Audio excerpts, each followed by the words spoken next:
What's up, y'all? It's me. It's your boy Asmongold, and I'd like to welcome all of you to the OTK Games Expo live from the We Play studio. We have a lot of games to look at, over 40 today, and there are going to be a bunch of different games, and you guys are going to be getting involved as well. Now, the first thing that I want to do is I want to show you all what we're going to be doing and what's to come with this show and exactly how things are going to be broken down, because obviously we're going to have the trailers, we're going to go through all of that stuff, but on top of that, we're actually going to be doing interviews with some of these developers live here in the studio. And on top of that, we're even going to be playing some games on top of it. So I am very, very excited, especially with some of these games. I think they're going to be awesome to watch, and it's going to be a lot of fun. And so, guys, I want to say a huge thank you to everybody who's made this possible. This has been a tremendous undertaking for us, and it wouldn't be possible without you all. So thank you so much. And the other people I want to say thank you to are the people I'm about to announce today. And those are going to be my friends helping me here going through the entire expo right now. And so we got Tectone, obviously the Genshin Impact legend. And then we got, oh man, we've got Jay Schlatt, the Minecraft master. Oh my, he's cut off his finger. Is that okay? I don't know. Okay, all right, who else do we have? And oh, there he is. The classic WoW god, SFan TV, and he's going to be helping us, giving us a little bit of commentary and all that as well. And who else do we have? And oh, look at that, we've got Rich Campbell. Who could have guessed that? And that's good. Yeah, hi Rich, how you doing? He's happy. He's so happy to be here. Thanks for being here, Rich. Yeah, okay, he'll be okay. And then we. Okay, so yeah, we've got who is Mizkif. We've got Mizkif there as well. And okay, all right, who else do we have? Let's go ahead and move up a little bit forward. And what the hell are y'all doing? Quit talking. We're going into the show. And then we've got Amaru, obviously, of course. And we're going to be getting everybody up here and talking about these games all together, getting their feedback, commentary, and just having a few conversations about these games. But that is not the only group of people that we have. We also have an expert variety gamers panel. We've brought together some of the best and most experienced variety gamers on all of Twitch to help give you their insight on these games and tell you which ones are great and which ones are even better. So anyway, over to the variety gamers. Thank you so much, Zach. It is me, NMPLOL, here with the Variety Gaming panel. We have assembled some of the best gamers ever on the planet. Everyone knows me. I'm NMP. I'm a 9-time Gladiator, 2-time rank 1, all this sort of stuff. And let's go to Chance. How are you? Hi, Soda Poppin', Chance here. 12-time rank 1, multi-rank 1 overall, gamer extraordinaire, popularizer of Among Us, veteran, 15-year streamer, made most people. Here to really kind of bring my insight and talk about some of these games and some of the great things about them. And over to my left, we've got. Yeah, that's really cool, Chance. Hi, everybody. I'm Seer. I'm actually a triple platinum rank 1 gas station simulator champion. Also won an Oscar for Best City and City Skylines. And absolutely rolled Soda Poppin' at Warcraft 3 Soccer, which I won a Nobel Peace Prize for. Bruce? See, all that sounds good, but to me it just sounds like baloney. Pro Telltale Gamer here, Bruce, drop them off. I'm here to give my insight on some of these games. I heard we got a great list, so I'm ready. I'm excited. Back to Nick. All right, we are the Variety Gamers here to give some of the best insight that we can possibly give. So back to you, Zach. Thanks a lot, Nick, and I can't wait to hear what invaluable, incredible, and very insightful commentary they're going to be providing today. But also, we have a lot of people involved, but I want to talk to you all about how you guys, the chat, are going to be involved as well. We are putting up today $50,000 of developmental grants, not pledges, grants of these developers, and to try to help them make their games a reality. So the way this is going to work is you all are going to vote, and first place is going to be getting $30,000. On top of that, they're going to be getting a Razer PC powered by Intel, and second place is going to be getting $20,000, and they're also going to be getting a Razer PC powered by Intel to help finish their development of the game, and in some cases take their game development to the next level. level. So huge shout out to them. And honestly, guys, I am just amazed to be here. And there is one more person and one more guy who's going to be helping me do all of this. And I'd like to also introduce you to one of my longtime friends I've been doing shows with for a very, very long time. It's going to help me host this, Rich Campbell. Man, I'm amazed to be here as well, and I'm sure they're all amazed to hear my voice. They're used to only hearing it when you're done stream, but today we're only just beginning. And when I look around at this arena, it's crazy. We started off doing small webcam shows, and when you're on the big stage, you get kind of nervous that you might slip. But luckily, I never slip. Thank you to the non-slip grip on my Mountain Dew Game Fuel can. You guys can grab one right now for 10% off if you use OTK. They've been our partner since day one, and it really helped us get here to the big stage. But you're here to check out some of the games. The first category, we're breaking it up into genres throughout the entire day. And the first genre is one that we're all very used to. It's none other than action.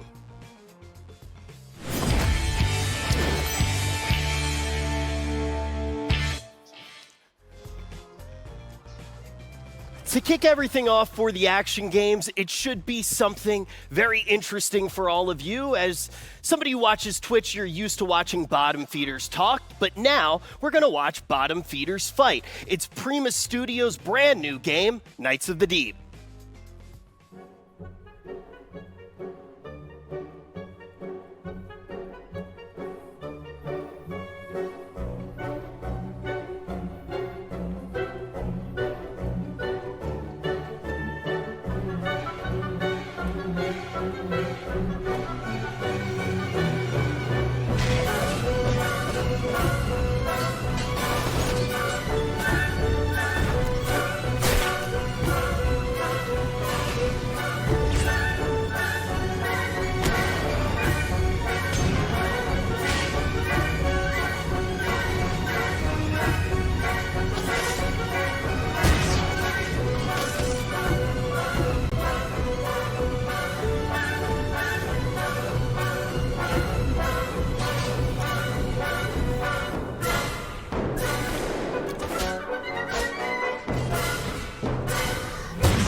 Wow. Honestly, I'm pretty excited to play that game, and yeah, I think that you're definitely right. With the crabs, the bottom feeders, I think we'll fit right in. It'll be okay. Yeah, I think I'll actually be pretty good at this one as well. I beat crabs one time in college. Really? Wow, that's impressive. I was playing video games. And yeah, I have to say, guys, I thought we'd start off with this game just to give you a little bit of an idea of what we're going to be looking at here and the kind of things that we're going to be able to see. I'm actually really excited to see something like this because it's the same type of like battle royale type thing that we've seen in many other games, but it's taken to a completely ridiculously level, and I think it's amazing, so I'm pretty excited. Let's go to the next one. I'm definitely ready to check out the next one, but also I want to hear what the Variety Gamers have to say about the crab combat in Knights of the Deep.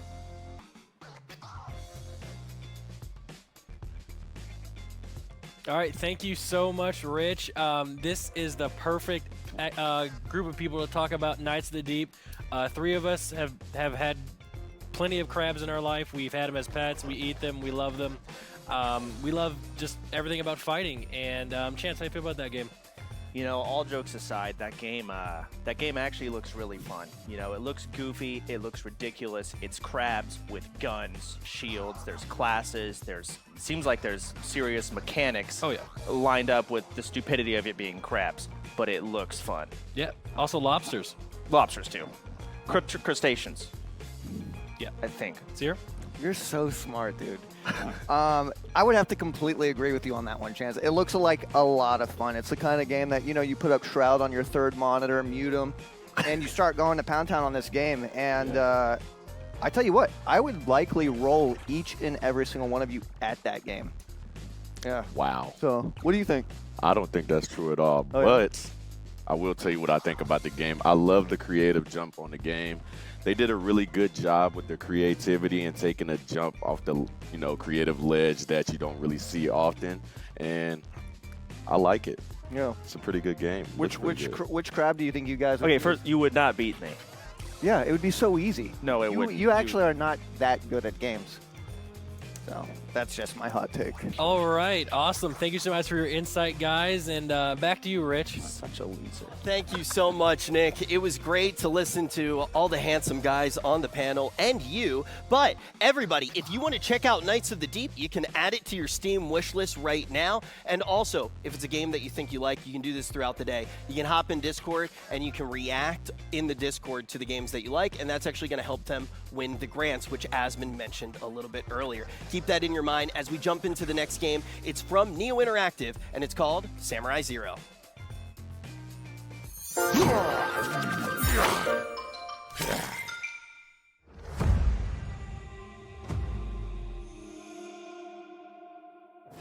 I made a pact with myself, I'll make it to Shambhala. Hope I'm invited, my frequency's like a golfer. I made a pact with myself, I'll make it to Shambhala. Right. I think that love is a song that goes like Luna. Even in the darkness of night, the moon is always shining. Forward. heartbeats, the kick drums, hum bass. Elimination. Veins bleeding, the melodies like playing keys. What you think is a mix? Focus on how it fits. Envision making it rich. Don't just be saying please. Heartbeats and the kick drums, hum bass. Veins bleeding, the melodies like playing keys. What you think is the mix? Focus on how it fits. Make it more than a wish. Don't just be saying please. Victory.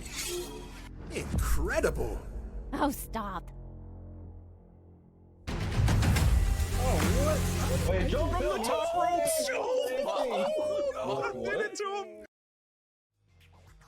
All right, I love how that one looks, but I'm very excited because Asmon is with the lead producer of the game right now, Ethos, so we can find out more about everything Samurai Zero. Hey, what's going on, man? How you doing? I'm good. How are you doing? I'm doing pretty good. I mean, the trailer looks pretty cool. It's an interesting idea. What is this? What's the game about? Sure. Yeah. So, thanks so much for having me. So, Samurai Zero, it's a multiplayer game, multiplayer PvP focused game. It's a third-person. We're labeling it technically a tactical action hack and slash game, but that's too much. So we just say, okay, whatever. We're just gonna call it a fighting game. Yeah. And so it has this really cool layer where basically the world takes place in this science fantasy universe called Edo, which is basically inspired by Japanese Age of the Samurai with a little mix of little sci-fi and cyberpunk. I think that's badass, man. Yeah, the entire, just like the aesthetic of it is great. And you're talking about like having it in 3D, and I'm curious why you decided to go, because most fighting games are all in 2D, and what made you want to go with 3D in this game? Well, actually, what you just said is basically the answer. A lot of fighting games are in 2D, so we wanted to mix it up and try something a little bit different. So we created a 3D game, and a lot of the like advanced mechanics that the game has, whether it's like the advanced movement, where you can like wall run and you can dash, and whether you're doing the combat, which is all precision focused. I think our game's pretty unique in the fact that we actually don't have a lot of aim assist in the game and a lot of targeting systems. A lot of it's very precision based, so it's a lot of like actually landing your hits, and we do this thanks to using the PC as our main platform. We actually have a lot of control with your camera and where your character aims using the mouse, so creates a really unique, different take for fighting games, I think. Yeah, if that's the case, I think some people could even almost use it as an aim trainer, the way you describe it. Yeah, that's really cool. Yeah. And I think that fighting games, one of the most important things about them is kind of how they feel to play. And when will people be able to really get an opportunity to actually feel how Samurai Zero plays? Sure, yeah. So right now, what we have is, last year around this time, we had a playtest already. So people were able to get a little bit of taste of 1v1 with one of our characters, Ryder, which is the robot you saw in the trailer. He's a robot samurai, so it's pretty cool. Yeah. And the newest character, Luna, which we showed in this trailer, as well as a brand new map, which was Tower, and a bunch of brand new mechanics and features that we brought to the game within that time. We'll be showing to our Patreon people later, early next month. And then also later this year, we're going to be doing a full public playtest Pass where players will be able to get their hands on it and try it themselves. That sounds awesome, man. Yeah, I haven't really played a fighting game like this pretty much ever before, so I'm really excited to see where this game goes. And thanks a lot for coming on, and really look forward to see where the game goes. Oh, no, thank you. Thanks for the opportunity. Appreciate it. Absolutely. And if any of you guys want to add Samurai Zero to your Steam wishlist, you can go ahead and do that now. But we're going to be on to the next game. Yeah, let's hop right into it. The next one is coming from South Games, and this game is called S-Proxy.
That was the first game that we actually got to look at today that had a release date attached to it. If you missed it, it's coming out June 23rd, so you can jump in and play. And if you want to right now, if you want to make sure that you don't miss the date, I'm terrible with calendars as well, you can add it to your Steam wish list, and you can check out an early download demo. So that's for S-Proxy. You can hop on Steam and check that out right now. But we're going to be taking a look at our first racing game of the day. It's from Axe and Gray Studios, and it's called Neo Dash.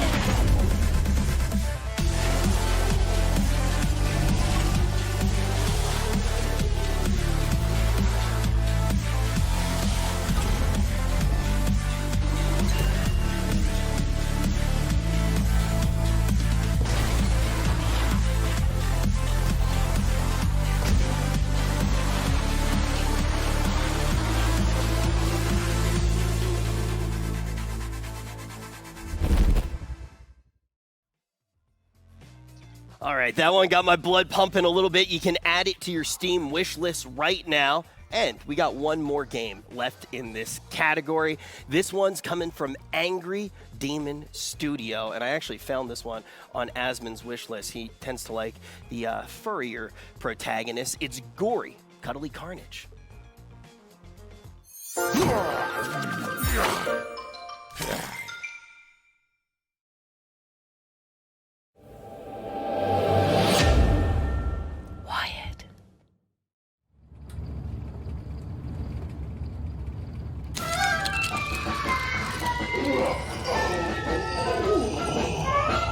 Day 243 in orbit.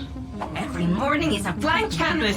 Time to chase the dream and... Error. Inspirational quote 542 not found. What the f*** was that? Breach. Oh, breach. There's definitely a breach. How are we supposed to get back to Earth? Wait a minute. What the f*** are you doing in the airlock? It's serious. Now you just wait a minute there, pal. Let's talk about this over some nice nip. Come on, you want some nice nip, bud? Game face on. Gory. The perfect pet. It's coming time, mother.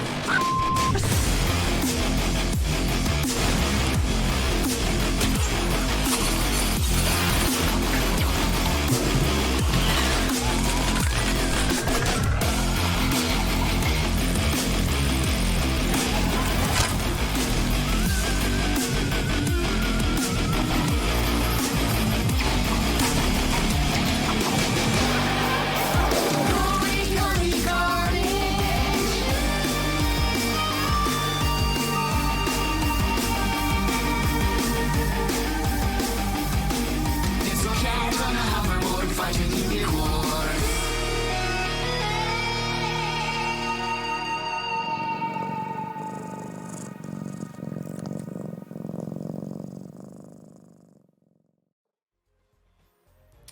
Man, that little guy's really not kidding around. But we had in the action category, we had lobsters, we had cats doing whatever Gory was doing there, we had samurais, we had racing games, we had just about everything. Asmon, what'd you think of the action section? Honestly, man, like I've seen that trailer like 3 or 4 times now, and I think every single time I like it even more. It's like the fact that they had an actual like they have a track, like a song for it on top of that is just really, really cool. And obviously, guys, we've got 2 other gaming experts, gaming wizards here. We've got Mizkif and Schlatt. Hello. Schlatt, what'd you think of it?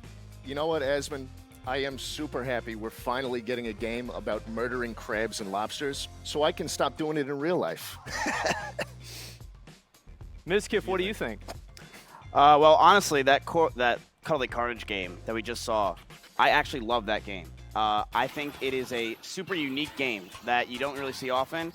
I love the dubstep that they played. I thought that was honestly amazing. The game reminds me of somebody who doodled that in like 6th grade, and then all of a sudden this game became a reality. It became a reality, yeah. Like after they got watching a little bit too much Invader Zim, and they just get too crazy. Some edgy kid with a notebook and a dream. Yep, and now it's a game. I think it's awesome. And the other game that I really want to talk about a lot is Neo Dash. Like straight up, like that is so cool. That trailer. The reason why I like it, it's like you watch the game and it's like hypnotic. There were like games in GameCube that were like this. It reminded me of like the old school essence of like F-Zero or something.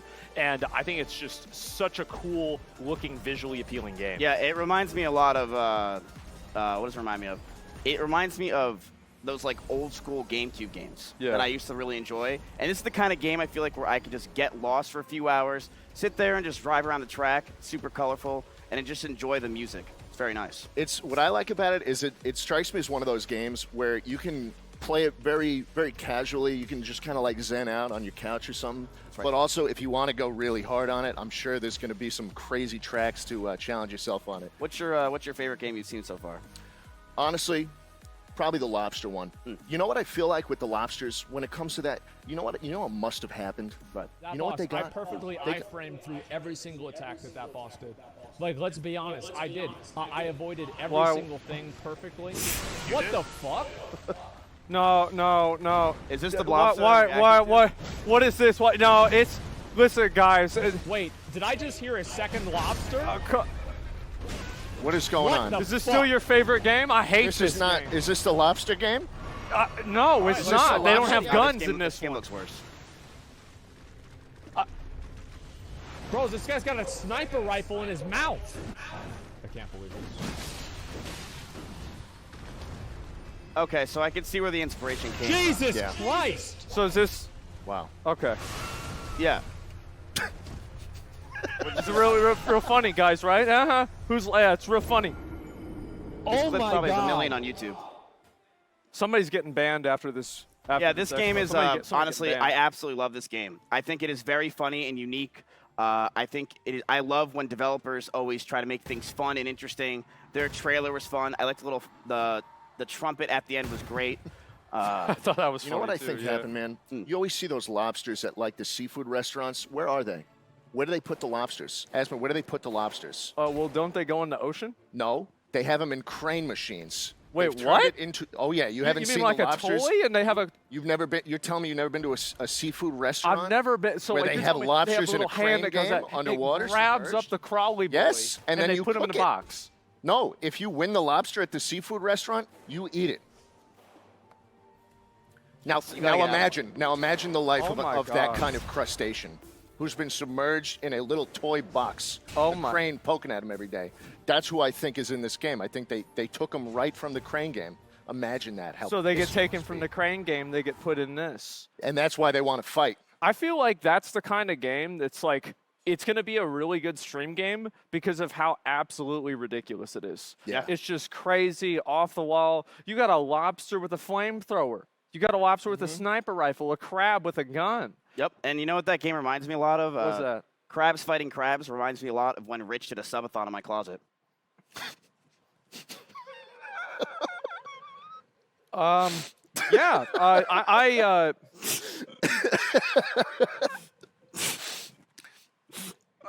don't know if Rich is crying or laughing. Let's go over to Rich and we'll move on. Thanks, guys. Appreciate it. Thanks for having Thank us. you, Asmon. Absolutely. What a time of memories that was. It was like a whole new realm of reality being in Mizkif's closet for that subathon. And this next genre brings you to new realities as well, kind of like being in Mizkif's closet. Folks, get ready. It's time for an adventure.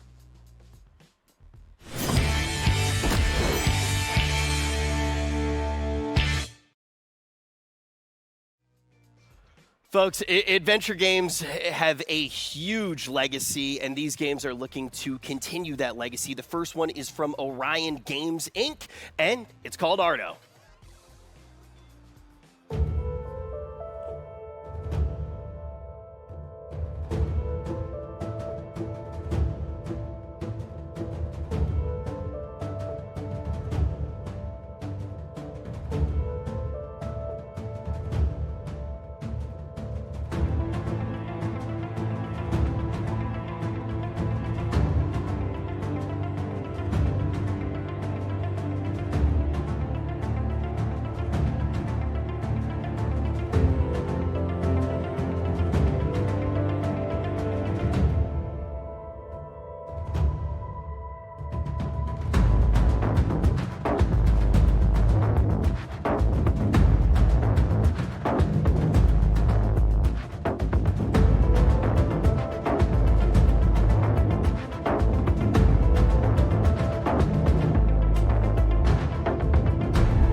Well, Ardo definitely has a style unlike any of the games that we've seen so far today, and also it's an open world game, which I did not mention before we dove in. If it looks cool to you, good news, you can play it early. You can download the demo right now on Steam. You can also add it to your wish list for when it comes out. I just want to remind everybody at home, any of these games that you like, you can hop into the Discord, you can react to the games that you like the most, and it's going to give them a chance to win that grant that Asmon's going to be awarding at the end of the show. We got $50,000 and a beautiful PC, a Razer PC powered by Intel that the winners will be getting as well to continue developing their games and any future games, which they do make. But let's hop into the next one. This one comes from Dapper Dog Digital, and it's called Biogun. It's time to get to work, Beck.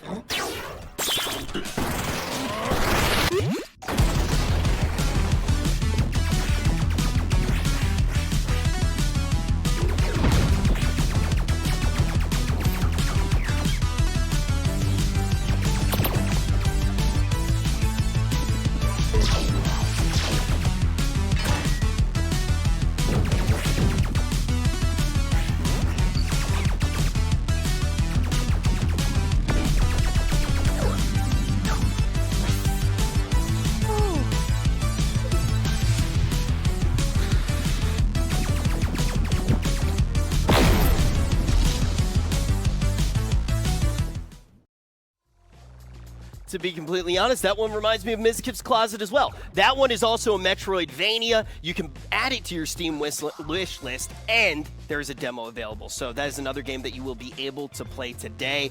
I love Metroidvanias. The progression in them is always very enjoyable. And our next one is a roguelike. It's the first roguelike that we've taken a look at today. It's from Stroll Art Studios, and it's called Below the Stone.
Yep, rocks. And Below the Stone is one of those games where I know Asmon pretty well. This is the type of art style that I think really resonates with us.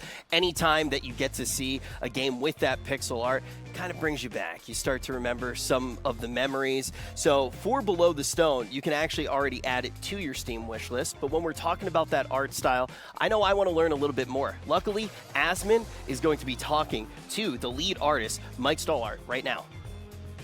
Thanks, Rich. Yeah, I mean, you're definitely right. I see that art style, and I go right back to 1998, running through, like, Legend of Zelda, Link to the Past, or something like that. I absolutely love it. And thank you so much, Mike, for coming on and sharing your game with us. And my understanding is you guys had a really interesting journey coming to the Expo today. And what's the game development journey been like for you? It's hard to wrap it up in a small little segment, right? It's like we started myself. I didn't go to college or anything for this. I was kind of just going into it as raw as possible, right? I like it. I started by kind of inviting. I started with just my art, right? And invited a couple people to join me. Andrew being one of them. Our lead programmer, and he, we worked on Below the Stone for a while. We needed a composer for our Kickstarter later on, so we ended up picking up a composer, Karam, and we actually failed our first Kickstarter. And what I learned though, right, is just putting yourself out there, like, is a huge win. Right? It's not about like the money in Kickstarter. It's really about like people who are fans of that make your game a success, right? And we ended up getting like hundreds of new fans from this Kickstarter. And eventually publishers even started contacting us. In fact, kind of funny story with our publisher. Our relationship, I started by blocking them. I don't know if I should share that, but very smart move by me. But, I started by, originally, they contacted me. I accidentally, I didn't know who they were. I blocked them. Then they contacted me again, blocked them again. And then I was like, and then they found my Facebook out of nowhere, right? And oh my God, I was like, whoa. Yeah, I was like, whoa, Facebook? All right, maybe they have something to say. So then, I realized these guys were serious about our game, and they saw what we were trying to make was as important as how we thought of it as, right? And then we realized, like, this is kind of like a perfect fit for us. And it really kind of huge, every step of the way, it's just been kind of like a twist and a turn, and hundreds of different directions for this game. Well, I bet that must have been pretty reassuring whenever you have publishers reaching out to you like that and being so insistent about it, going and doing whatever they need to do to talk to you. Yeah, exactly. I mean, like, seriously, and these guys are great too. Like, everybody, I used to not like publishers at first, but then I realized, like, these guys are real. These guys are real people. And then it worked out. Yeah, I bet it seems like it has. Obviously, it has. So, like, you're talking about, like, this game. It's like it's got like the pixel art a little bit to it, but it's also got a roguelike element. How does this game play? So, where we kind of separate ourselves from other roguelikes is we actually make it so, like, crafting and equipping gear is actually, like, important to your character. There's actually, like, a long-term progression, whereas other roguelikes, what they do is kind of like, you go down until it's almost like a Diablo-esque, where, like, you go down, you die, and then you start over. Then you go down, die, and start over. Go down, die, and start. And, like, that's, like, super repetitive in roguelikes. So the way we do it is we make it so every time you descend, you can actually, like, bring resources back with you to this kingdom area, and you can actually, like, use that gear to progress further in the game. You can wear this stuff, but every time you go down, right, it's a roguelike. So every time you go down, you're risking that stuff that you're wearing, right? I get it. Yeah, so it's kind of like a twist on, like, how normally roguelikes do it. So every time you're going down, you're risking everything that you're bringing down with you. So if from you all your die, past you lose the adventures stuff? and everything.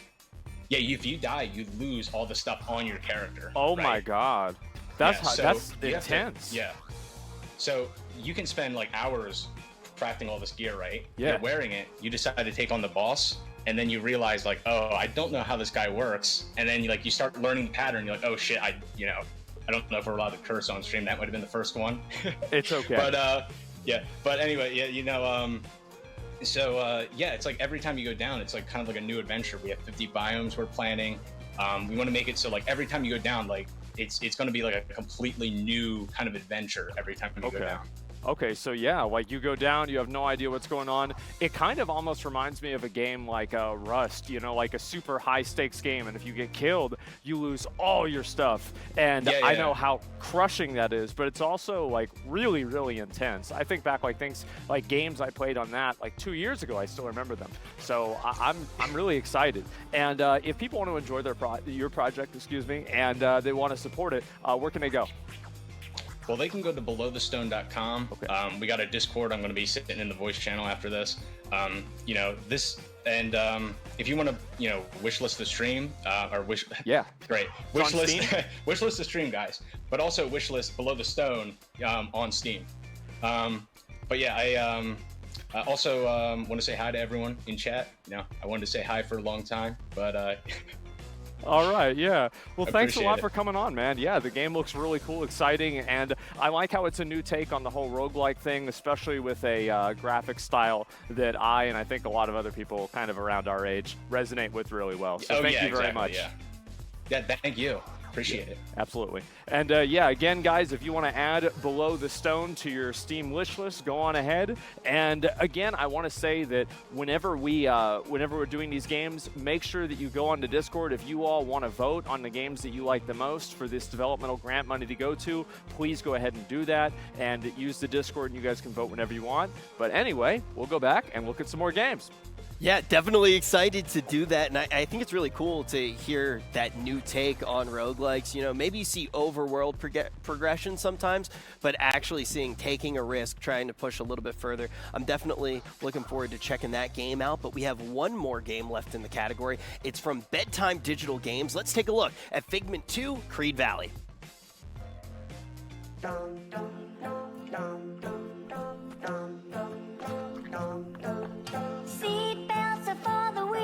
What?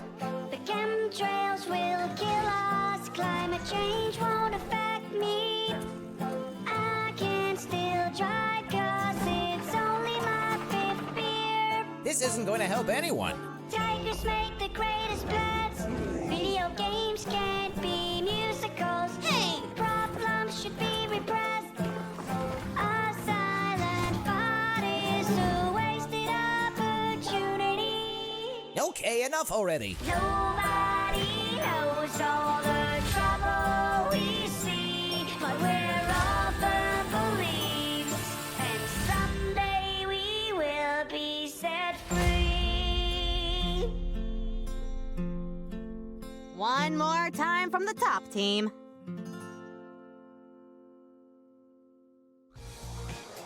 You can add that to your Steam wish list right now, but let's talk about all the games that we actually saw in this category. I'm going to throw it up to the second best gamer in OTK, NMP LOL.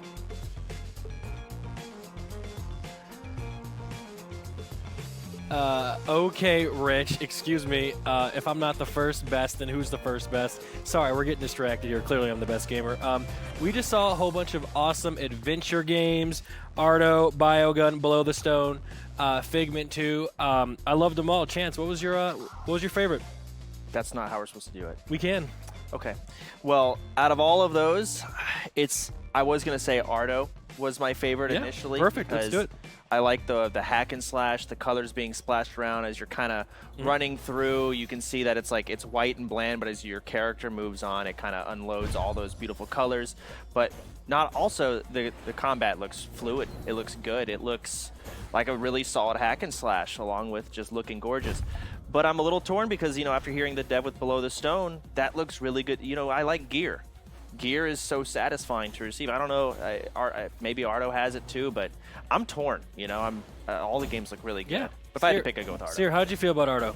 So Ardo is absolutely beautiful. I love that it's got a riveting soundtrack as well. I'm somebody that I need to have my headphones on. I want to feel like I'm inside that game. I want my ears being, pounded by good riveting soundtrack. Hey, yo. But as Chance said, Below the Stone, you know, you can craft your own gear after hearing the dev. It's like a survival hardcore roguelike. You don't even know what he was talking about. I don't think you know what he was. You're chatting, you know. I respect it though. I'm more of a like Creed Valley type of guy. Yeah. The soundtrack, it sounds like a bedtime story that you never want to end, you know. Really? Some cool shit. So Creed Valley, Figment 2, that was your favorite one? I say it's my favorite because of the soundtrack. Like the soundtrack makes you glue your eyes on the screen. Like it makes you want to pay attention to what's going to happen next. So, yeah, it was cute. It was adorable. You know, Figment had some really. We're talking about Figment, right? Yeah. Yeah. Yeah. It had some really cute music. You see the little scene where he's walking over the piano. It's very music driven. Crisp animation, voice acting, and I look forward to winning all of these games as well, Chance. Yeah. You literally don't even know what you. A lot of these are adventure games. You can't really beat other people in it. I feel like y'all gaming time has passed. Everybody at this table is like 40 plus. Bro, no, excuse me. Excuse me. I am really good at video games. Okay. But no one asked, but my favorite game actually so far of the 4 is actually Below the Stone. Like Chance and the progression and just being able to, you know, get gear, craft gear. And then, you know, I just learned from the dev interview that, you know, if you die, you lose all. You lose it all. And that to me is really, really, really exciting. It was interesting to see his take on the roguelike, and I'll like to see how that plays out. But another game that did stand out, no one's mentioned, Biogun looks good. You know, it's got that Metroid feel that a lot of people tend to love. Yeah. And I look at some of the boss fights, which boss fights, in my opinion, are the most important part of these kind of games, and they look solid. You know, there's a little bullet hell kind of dodging here and there. The gameplay looks fun. I get some Super Meat Boy vibes, which is a solid platformer, just kind of based on the looks of it. I saw the clip of the doctor injecting the needle, you know, so the theme of it is also awesome. The music is good. Looks like a solid game. Yeah, excited. This game actually reminds me of an old school game like Mega Man, like back when y'all was old. Oh, you know, never mind. Yeah, I think it's 43 or He something. just proved my point. So Bruce, Like, how do you feel about Biogun there, huh? I like it. Yeah? It reminds me of a computer lab game I used to play in 5th grade. So about 45 years ago? No. Yesterday? I don't want to do quick math. That's kind Okay. of embarrassing. Yeah. Hey, Nick, which game here is more likely to keep you up past 8 p.m.? Well, okay. we're not going to turn this into making fun of me, okay? I'm 27 years old, okay? I'm young. Did you die soon? Okay. Guys, remember, chat, if you guys want to, you guys can vote for your favorite in Discord. Right now it's OTK Network Discord. Make sure you go in there and vote. Yeah, I think we're ready to get a quick sandwich, go to the bathroom. Good job, Nick. And yeah, we'll be right back after these commercials. We just got to watch a little peek from one of our sponsors about eating brains, but now we have a whole game category for the glowy brains. It's one of my favorite types of games. It's none other than strategy.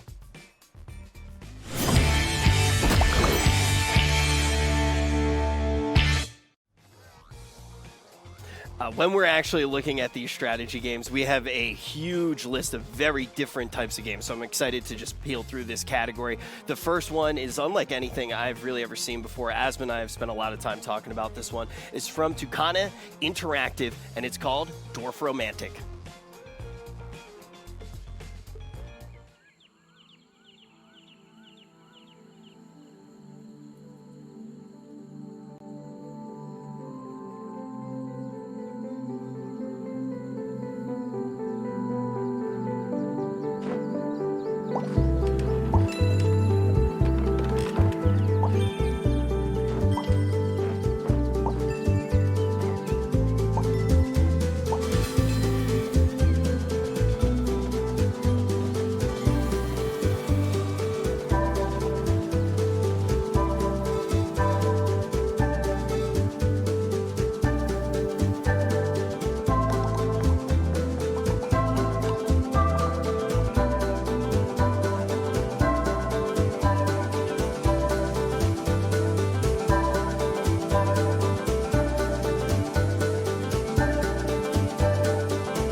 That one looks really relaxing to play. I'm very excited to actually check it out. The first time that we watched that trailer with Asmon, he actually turned to me and he went, "Wow, dude, look at that tree, dude. Wow." Right. It was cool. It's a cool game, man. Yeah. What can I say? And you guys, you can play it right now. It's already available on Steam, so you can go ahead and download it. But we got a little bit more to look at inside of the strategy category. This one's coming from Sunspear Games, and it's called Immortal Gates of Pyre.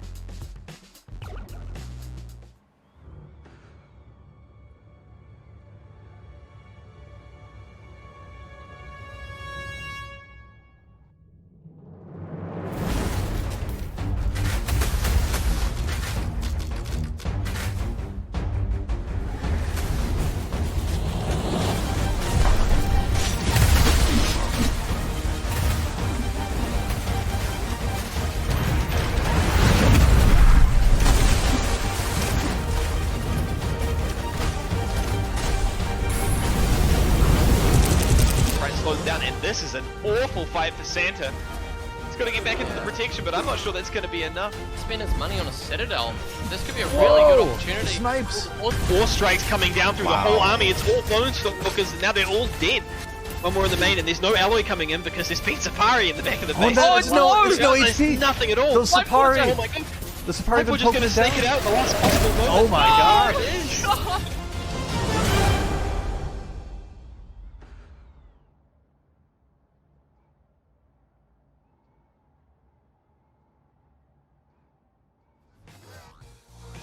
Getting to take a look at an RTS game definitely gets me very excited. I don't think I'd be standing in this arena right now if it wasn't for the RTS genre and everything that it did do for esports. So getting to look at a game following in that legacy, very, very inspiring. But we also get to talk to the game director, Coulter, and he is with Asmon right now. Let's hear about the RTS. Hey, what's going on, Coulter? How you doing?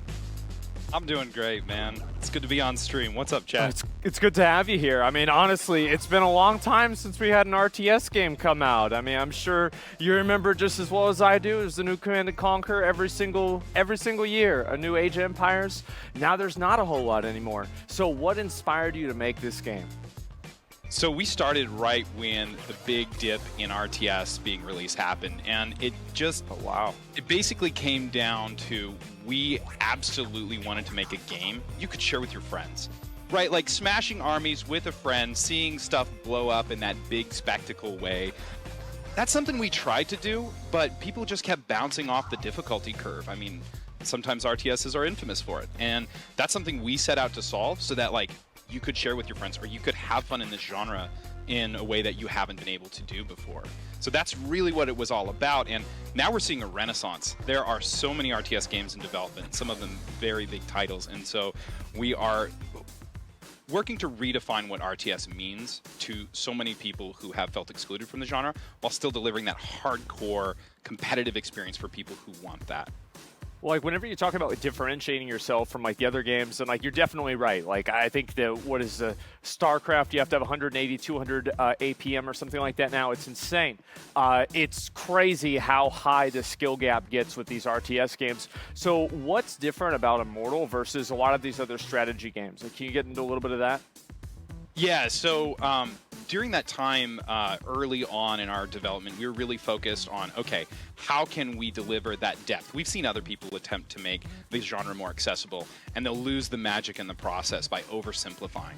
And so this was a massive effort to really see, okay, can we do this? Can we get the silver bullet we haven't seen before? And so this was really a community thing. We started as a team of modders. We added industry professionals as we went along, but ultimately we got that hardcore delivering experience with that much more fun, can jump into it. You only need to know 3 buttons to play Immortal and have fun. Okay. We let you get to the fun with 3 buttons, which is just completely unlike what's come before. Yeah, that's definitely a great thing. I think that especially, like, I mean, even games like Age of Empires that seem like super simple, they become incredibly complex by how seriously the players make them and everything like that. And I guess I want to ask, like, so for strategy fans, anybody like that, how can they support this project? So the thing that they can do is tune into our Discord. we're in closed alpha right now. There are keys going out via the streamers that we work with and via our Twitter. So the Discord should be posted in the chat here. So jump in there, check out what's going on.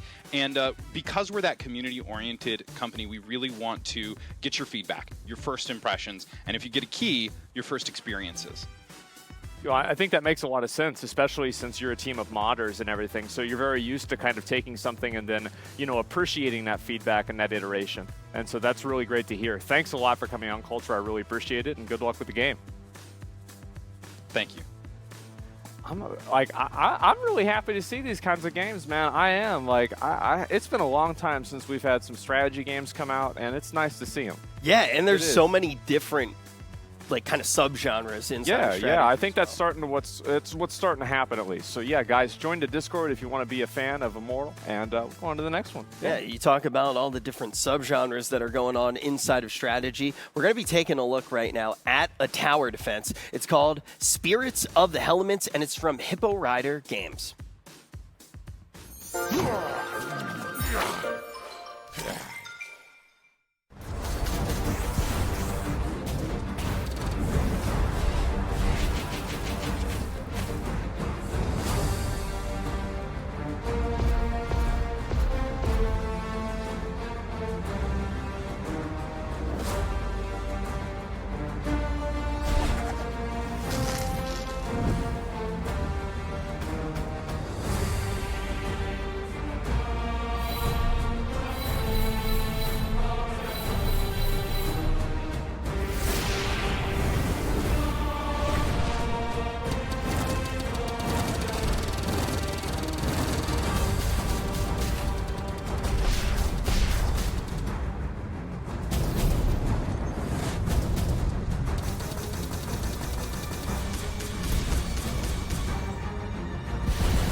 Looking forward to taking more of a look at a tower defense as well to try to see, you know, how many mobs are actually coming out at a time, how the game actually all comes together. Oh, I think that looks really cool, especially the fact that you can change the lanes. Like, there's not a lot of tower defense games that let you do that unless you go to, like, Warcraft 3 custom games or something like that. So, yeah, I think it looks really cool. Yeah, it's been a little while since we have seen a game like that. Yeah. We're going to take a deeper look soon. We're going to get to talk about these games, but we have one more inside of this genre, and it's from Tragsoft, and it is called Coromon.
Coromon is now available for download on Steam, so if you want to check it out, you can do just that. But I want to check out all of these games just a little bit more, and lucky for us, Asmon is standing by with Emaru and Tectone to talk about everything that we saw in strategy.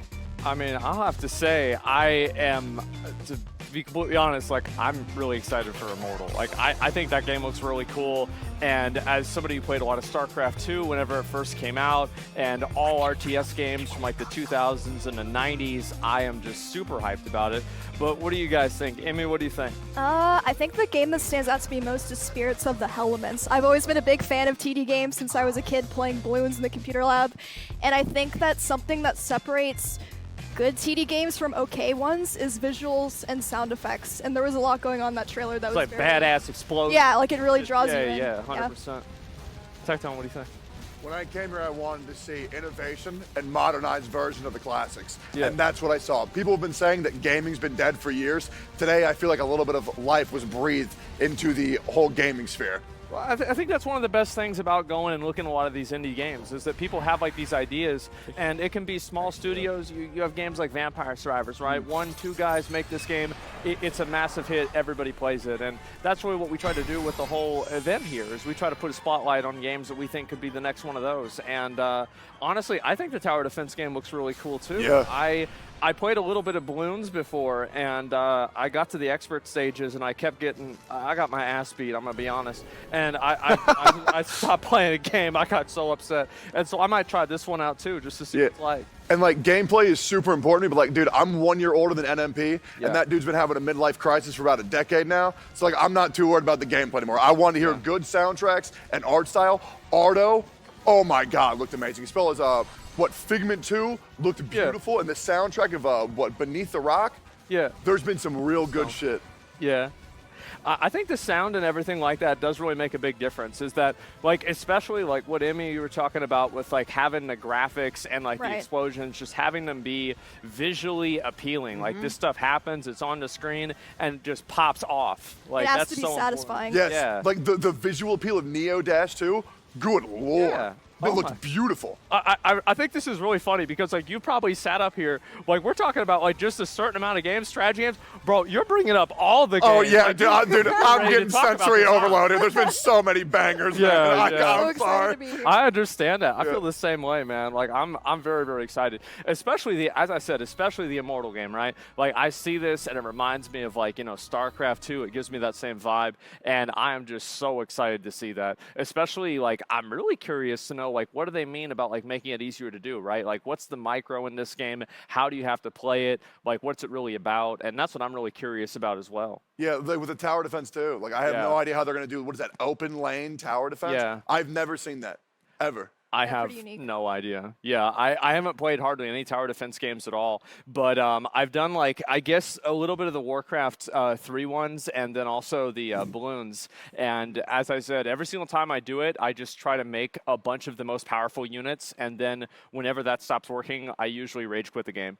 So I'm curious to see how far I'll go with this. You have to try new strategies. Yeah, that's the part where it doesn't work because I beat my head on the wall until I break through, you know, but there's some games that just don't let me do that. And I'm excited, especially whenever you have like these more off-the-wall solutions, because I think really what, CatDany, you were saying about like gaming being dead, right? What does that really mean? It means like the ideas that people have had for like, let's say 15 years for a game like tower defense, right? It's something that like for the first time, you think to yourself, you know what, maybe it doesn't actually have to play like that. Maybe, we don't need to have like established lanes. Maybe it doesn't need to do this exact thing. Same with Immortal. Exactly, because like there's a lot of companies that are like afraid to innovate. Like why try something new when you can already do what what works? But like I think we've seen a lot of innovation tonight, 100%. Oh, I'm very excited. I certainly am. Like I think I might try I'm probably gonna play that Elements game. I am. Yeah. I think I'm gonna see what it's like. Yeah, absolutely.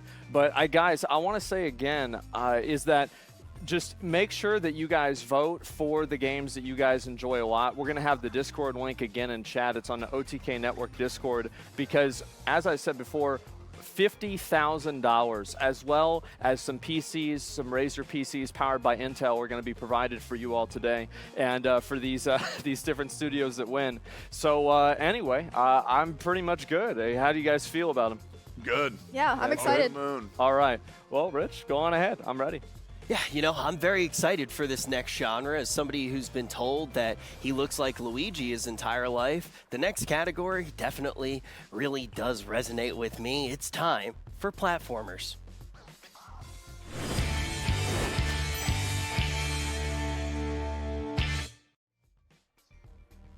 This next one also resonates with me as well because when you actually do look at how the controls work, the legs are going to be even more awkward than my jokes. It's Lockpickle's new game, Robotry.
I've always been a huge fan of games like Robotry, where you actually do have to overcome the movement. Played a lot of QWOP and games like that. So excited to see everything Robotry will bring to the table.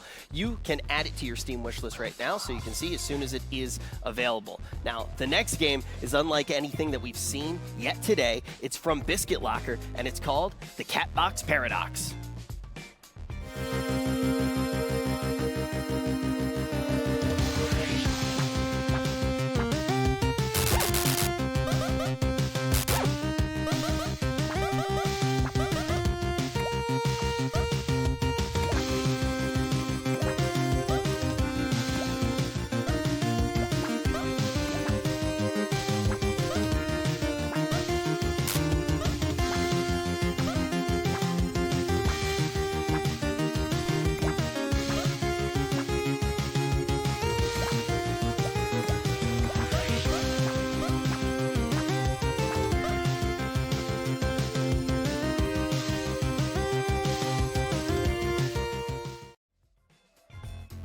I'm really cheering for that little guy. When you actually do watch the cat running around, you think about the Schrödinger paradox and how it's both alive and dead at the same time, much like my streaming career. But for this one, we actually do get to hear more about the game's development. This is one of the most heartwarming stories that I actually got to hear leading into the Games Expo. Asmon's going to be talking to both of the devs right now. They're named Mr. Ben and Mr. Bobs, and they actually put this game together right around the beginning of COVID as a way to kind of stay in touch. I don't want to say too much about it. I'll let them actually talk about the creation of the game.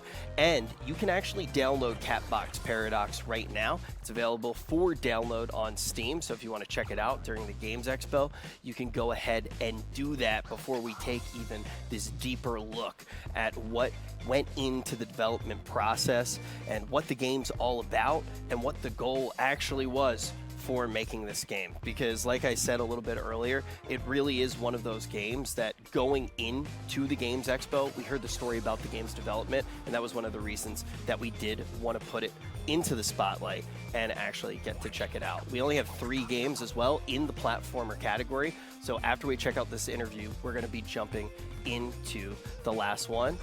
And we have a few more genres as well. We're going to take a look at some of the genres that we are going to be looking at today as we get ready for that interview. We already, I think, covered about 4 of them. Next up, we're going to be taking a look at party games. From there, we're going to be taking a look at shooters as well. And I believe after that, we're going to be getting into the simulation games. I'm very excited to check out that category and see everything that Seer has to say about that. But when we do put our attention back on the platformers, we have a lot of surprises in the final game as well. And for the Catbox Paradox, we do have that interview getting ready very shortly here with Asmongold. So I can see Asmongold right now, very excited to get his chance to actually talk about it. Asmon, what did you think about that game?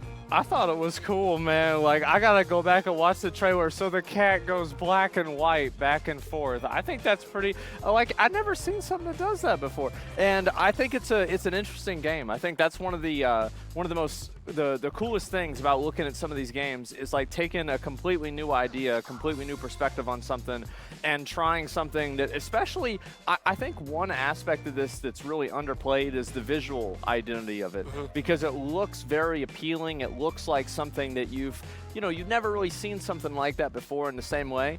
Obviously, like the graphics, again, I forgot who it was that mentioned this. It was Bruce talking about games they played in the computer lab in 5th grade. I think I was doing a lot of that back whenever I was in about high school at that time. And so, yeah, I love these games. I think they're really cool. And especially whenever they have like a cool little gimmick like that gives you a little bit of like kind of a, back and forth. And the QWOP game, jumping around and everything, you like that? Yeah, I mean, that's one of those games where instantly you're going to see a lot of streamers play it and they're going to freak out. Like, you'll even see the people who, as much as they try, they stream, but they're not necessarily good at games. Like Quinn, I am currently better than him at Diablo. It's not a huge deal. But you know what is a huge deal? How great the Catbox Paradox does look. I just got word that the interview is ready. Asmon, let's actually learn about the game.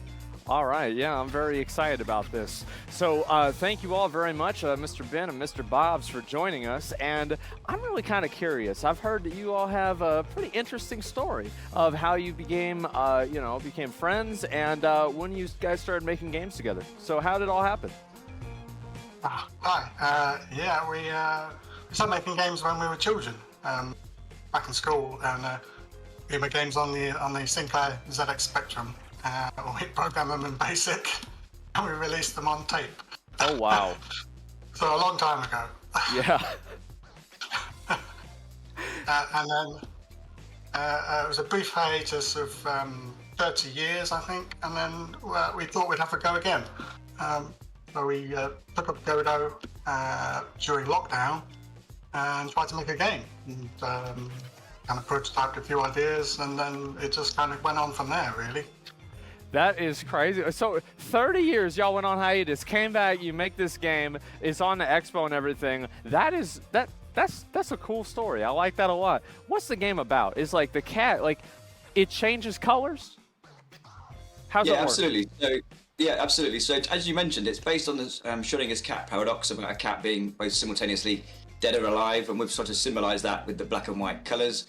So during the game, you can switch using the button just to switch between the black cat and the white cat. And as a black cat, you can't touch anything that's white, and as a white cat, you can't touch anything that's black. Although that's quite a simple mechanic overall, we've really had fun trying to see sort of where that idea can take us, and we've hopefully come up with lots and lots of ideas, making a kind of fast-paced and fun little, with lots and lots of variety as well, a little platform game.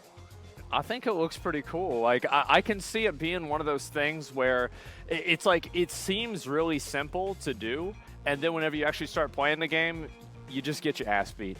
And so I'm pretty excited to see that, absolutely. And what really was your goal with making this game? Really just have a bit of fun and challenge ourselves and sort of make something like we wanted to make when we were kids, and in that kind of era. But obviously we couldn't, and then nowadays it's so much easier and so much better. So yeah, it was really just to have a bit of fun, and we got a lot of positive feedback from playtesters and players, and then we just thought, well, we should put it out there. That is honestly, like for me personally, I think that's really cool, because whenever I was a kid, I did like animation and other types of stuff like that, and it's like back then the technology you had was just like so much worse. So like going back and seeing what people are capable of doing now and like really kind of finishing the unfinished is really awesome. So thank you guys so much. And the game is available right now on Steam, is that right? That's right, yeah. Awesome. Yep. Okay, yeah. So if anybody wants to go and play Catbox Paradox, you can go ahead and do that right now on Steam. Thank you very much, Mr. Bob and Mr. Ben. I appreciate it, and good luck with the future of your game. Thanks, Ray. Thank you. Man, like I think that is like I think that's really cool. Like me and two of my friends, whenever we were in like on summer vacation, we made these like animation games together, and I don't know, it's like very nostalgic for me to see that, even though it's never really happened to me. It's just like, I remember how cool that was, and seeing two guys come together and do that after so many years is just very personal for me. Yeah, no, it's a great thing to see, and also when you start to look at the mechanics of it as well, that simple mechanic has a lot of potential to really just change how the entire game does work. But we have one more game here in our platformers that we are going to be talking about, and for this one, I don't know what else to say besides the fact that my excitement is almost as huge as its creator's ego. This one is made by Mizkif, and it's called Unrooted.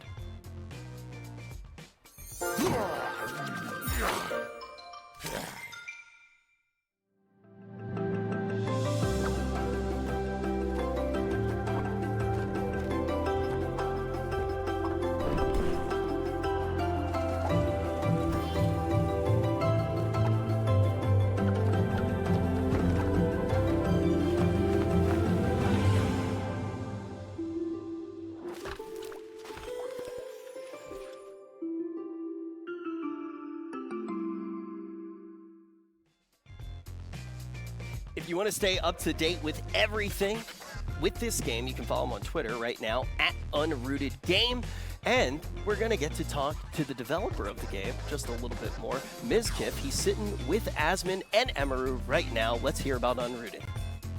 Yeah, this game has actually been a passion project for the past 2 years. I'm actually kind of nervous about this because I know people have been asking about this game. I've gotten hundreds of Reddit posts. Asmon, is that really what you're going to look like when I'm shouting out my game? Oh, no, I was thinking about something else, this one. Anyway, back to what I was saying.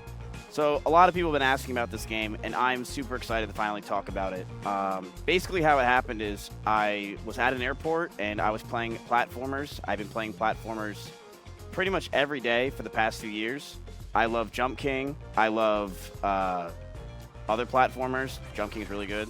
And I always wanted to be able to make one of these games. I always wanted to create one, and I thought the best way to do it was with my community. But it wasn't. Because what happened was I hired a bunch of people from my community, and they all lied about what their resumes were, and they actually couldn't do anything. Oh, yeah. I've done that before. Yeah. So I had to rehire a bunch of people, and I was able to hire an amazing team from my community still. We have some crowd favorites, this girl named Courtney. She's in my chat right now. And we have Coaster Music as well, who made a lot of the music in the game. And it's just been a crazy project for the past 2 years. I never knew how expensive making a game really was. So speaking of expensive, how many microtransactions are you going to have in the game? Well, I was getting to that. So right now, it's an expensive game. We will have NFTs available right after this. Okay. So if you guys want to follow the Unrooted Twitter, it is Unrooted Game on Twitter, I believe. But yeah, it's just a passion project that we've been working on. The artwork is fantastic. So yeah, anyway, So, guys, yeah, Uprooted. Asmon, I that think cat it's game. great. Cat game? The cat. I like the cat game too. Like yeah, cool honestly, platformer mechanics. I think it was like a really cool like back and forth where you could go into black and white, and it was like life and death and all that kind of stuff. It was a really, really new idea that just completely changed everything. Yeah, I like the And zero gravity stuff on the platforms. Yeah, you go up in the air and you fly around. I mean, Miz, the Catbox game was good, right? Yeah. Yeah, the Catbox game was very good. I like the Yeah. devs. They're very nice. My devs are actually great too. But the cat game was fantastic. I love it. I think chat's going to love this one. It's very creative, and the devs working together, it's a very nice story. It's a very nice story. I certainly like it a lot. And all right, okay, no memes. That's the first time I really saw the trailer. It actually looks pretty good, dude. You right? Yeah, it looks awesome. It actually looks good. So Like, we yeah. actually copied Ori and the Blind Forest because that game sold really well. That's good because you just do something that somebody else does. Yeah. So it's like your stream. Exactly. You're talking to me. Hey. I know you're going to react to this when you go home. No, of course I will. Yeah, I'll be like, wow, that was a good joke. I was really funny there. Yeah, true. True myself. Exactly. Yeah, chat, for any of these games that you guys see right now, you can head over to the Discord, which is, I believe, the OTK Discord. Go head over there. There is a panel or a place you can vote for all the games. Like Asmon said, first place gets $30,000. I believe second place gets $20,000, right? Yep, and they both get a Razer PC that's got Intel inside of it too. Intel stuff is powered by Intel. I think that's a lot, especially, I mean, PC is getting a whole gaming PC now, especially, I don't know really how bad the clip shortage is now, but it's over $1,000. That's a lot of money. So for people that want to develop a game and actually render it and make it work the way they want, I think this is a tremendous bonus for them because you got to keep in mind, like for every massive game developer that are making millions of dollars because they've got 18 different kinds of loot boxes in the game. I'm not thinking about anybody in particular, but any of that kind of stuff, for every one of those, there's hundreds of people, thousands of people out there trying to just make a little game, something, just a little bit of something special, and that's what we really want to empower today and make happen. So I'm excited. I am. I think it's cool, and I'm curious to see what's going to happen with these other games. Me too. I think these games are looking very good right now. And I also want to say thank you to chat. We are watching. Don't worry. Nick's refreshing live stream fails as we speak. We are seeing what you guys are saying, and the support is absolutely unreal. Thank you guys so much for being kind to every game and everybody on this stream. It is fantastic. So thank you. Mizkif is farming hearts, so you download his game. So it comes out winter 2022 Okay. right now. There's an NFT available. All right, so you can download that right now. You mint it right now. Put in your password. Do they need to put in their credit card now, or is that later? You can put it in later. It's fine. Okay, all right, that's don't great. worry about it. PayPal works. Okay, yeah, just direct to you. Yeah, if Yeah, that's of okay course. with you. All right, that makes sense. For tax reasons and everything. Emmy, how excited on a scale of 1 to 10 are you to play Mizkif's game? Like a 3. No, like a 10. It looks sick. Wow, a 10. Oh my God, guys. That's so great. Wow. I was fine with the 3. I was honestly okay with that. Just play the game. That's all I care about. Oh, really? Yeah, it's fine. Sorry. It's whatever. Anyway, so yeah, thank you guys very much. I appreciate it. And we're going to move on to our next section. But again, guys, I want to remind you just one last time, please make sure to vote in the Discord for the games that you like the most. There's $50,000 on the line here on top of 2 PCs made by Razer, powered by Intel. So we're going to go on over to Rich, and we're going to continue the show. I want to give the biggest shout out ever to Razer right now. Them running that ad was the only way that we could get Mizkif to stop talking. But we got a brand new category coming up. It's none other than one of OTK's favorites. It's time to take a look at party games.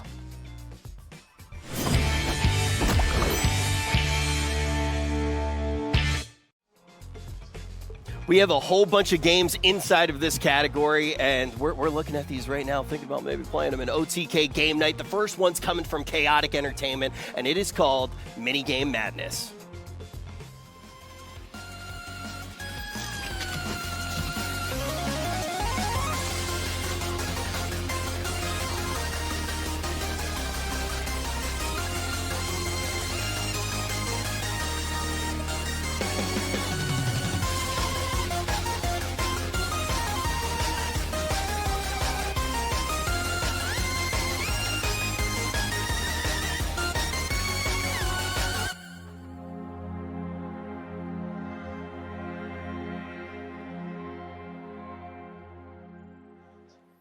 There is an early demo available for the game right now, so if you want to check it out and you can play it with a few other people you're watching the Games Expo with, you can find some people to play in chat. And for when the full release actually does come out, you can add that to your Steam wish list so you do not miss anything. But we're going to keep on moving, keep on checking out all of these party games. The next one's coming from a studio called Chua, and the game is called The Matriarch.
Did they add that? I did not see that when we watched the trailer. So we watched these trailers before. It's new. It's definitely new. Yeah, church sure has changed since last time I went. I don't remember the upside down crosses and satanic rituals. Looks a lot more fun. Looks pretty fun to me, and if you guys want to make sure that you don't miss any of that fun, you can add it to your Steam wishlist right now for when the game is released. And let's take a look at the next one. This one is coming from Fireline Games. Let's take a look at Fuel Up.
I could actually talk about that one all day. Very excited to see more. If you are, be sure to add it to your wish list so you don't miss anything. But there is also a download that is available for play today, so you can actually check it out and see it for yourself. And you're also going to see another game right now. This one's coming from RDBK Studios, and it is known as Renown.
I'm not sure if McConnell's watching right now, but that game seems right up his alley. Bro, I'm really excited about that game. That game looks really cool. It really does. It looks really cool. I guarantee you, whenever that comes out, me and McConnell are going to be building a castle together in that game. Oh my God, it's exciting. And we get to talk to these guys, right? You get to right now. Oh boy, I'm ready. Okay, all right, let's go. All right, Jesse, thank you very much for coming on and talking about the game Renown. I'm going to be honest, man. No problem. It looks fucking awesome. So, you guys, Rust came out, and it came out a while ago, but it's had like a massive renaissance. Everybody's been playing Rust nowadays. What made you want to do basically medieval Rust? Well, I mean, it started probably 8 years ago. I mean, yeah. I went to RMIT, which is a school in Melbourne. Okay. And I met Charlie, who is the other co-founder of RDBK Studios. And it was actually the first conversation I had with him. He was explaining Rust to me. And it just sounded like the best game ever. I mean, I played it that night until the early hours of the morning. And from that moment, that game was just, for me, the best experience so far. And also at the same time, we were playing Chivalry Medieval Warfare. And in the same sort of vein, the combat system was just so intuitive. And as we played both these games religiously for years, we just kept talking about this medieval survival that, raiding with trebuchets and battering rams and incorporating a directional-based combat system that it just eventually was so good of an idea we couldn't not make it. And then we finished school and we started, and from that point we just built a team. And they're just the most dedicated guys. Like it's unparalleled, the quality and speed we get through this stuff. It's fantastic. I mean, the quality and the speed. That sounds good. When's it gonna come out, man?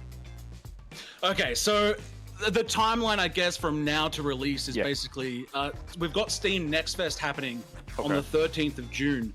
So very, very soon, and we've got a combat demo that's free for people to play. So we implore you to come and give that a shot. It's just basically the combat version of the game. After that, maybe a month or two past that point, we've got Raid module, which is, if you imagine you took all the survival systems into a short sort of game mode, we're going to give that to our backers and testers to solidify those systems. It's basically like a small game where two teams fight together, they craft and build their castles and raid, and it's a way we can test all the systems in one place. From there, test and create the full survival game from that testing period for hopefully a release in early access maybe mid next year, we hope. But of course these things change, but we can't wait to get it in your hands, that's for sure. How many people can be on the server? Like, because I think about like a medieval fight. I'm thinking like Kingdom of Heaven, Lord of the Rings. There's a lot of people there. How many? Well, we're hoping to have 100 players on a server. I mean, we never really envisioned Renown to be this huge battles. Or as much as it's cool, I'm sure some people will make some servers where that's possible. Yeah. But for us, it was actually like a core, like like a little close-knit clan where you're allying with people around you, fighting over hotspots of resources. It's that sort of like social connections between smaller groups, which we want to capitalize on for sure. So you have like those small, like, what are you thinking, like 8-man teams, something like that, 4 to 8-man teams? Exactly, literally. That's exactly what we're balancing to. And then we're going to be hopefully doing weekly wipe cycles. We might go to bi-weekly, but we think for the replayability, a week works quite well. Okay, so it's going to be like you're going back and forth, you're building up, you're getting busted back down, you do it all over again. Is that basically it? Okay, exactly. Yeah, I'm excited. So June, what was it, 13th? Was that what you said? That's correct. So Steam Next Fest. Okay.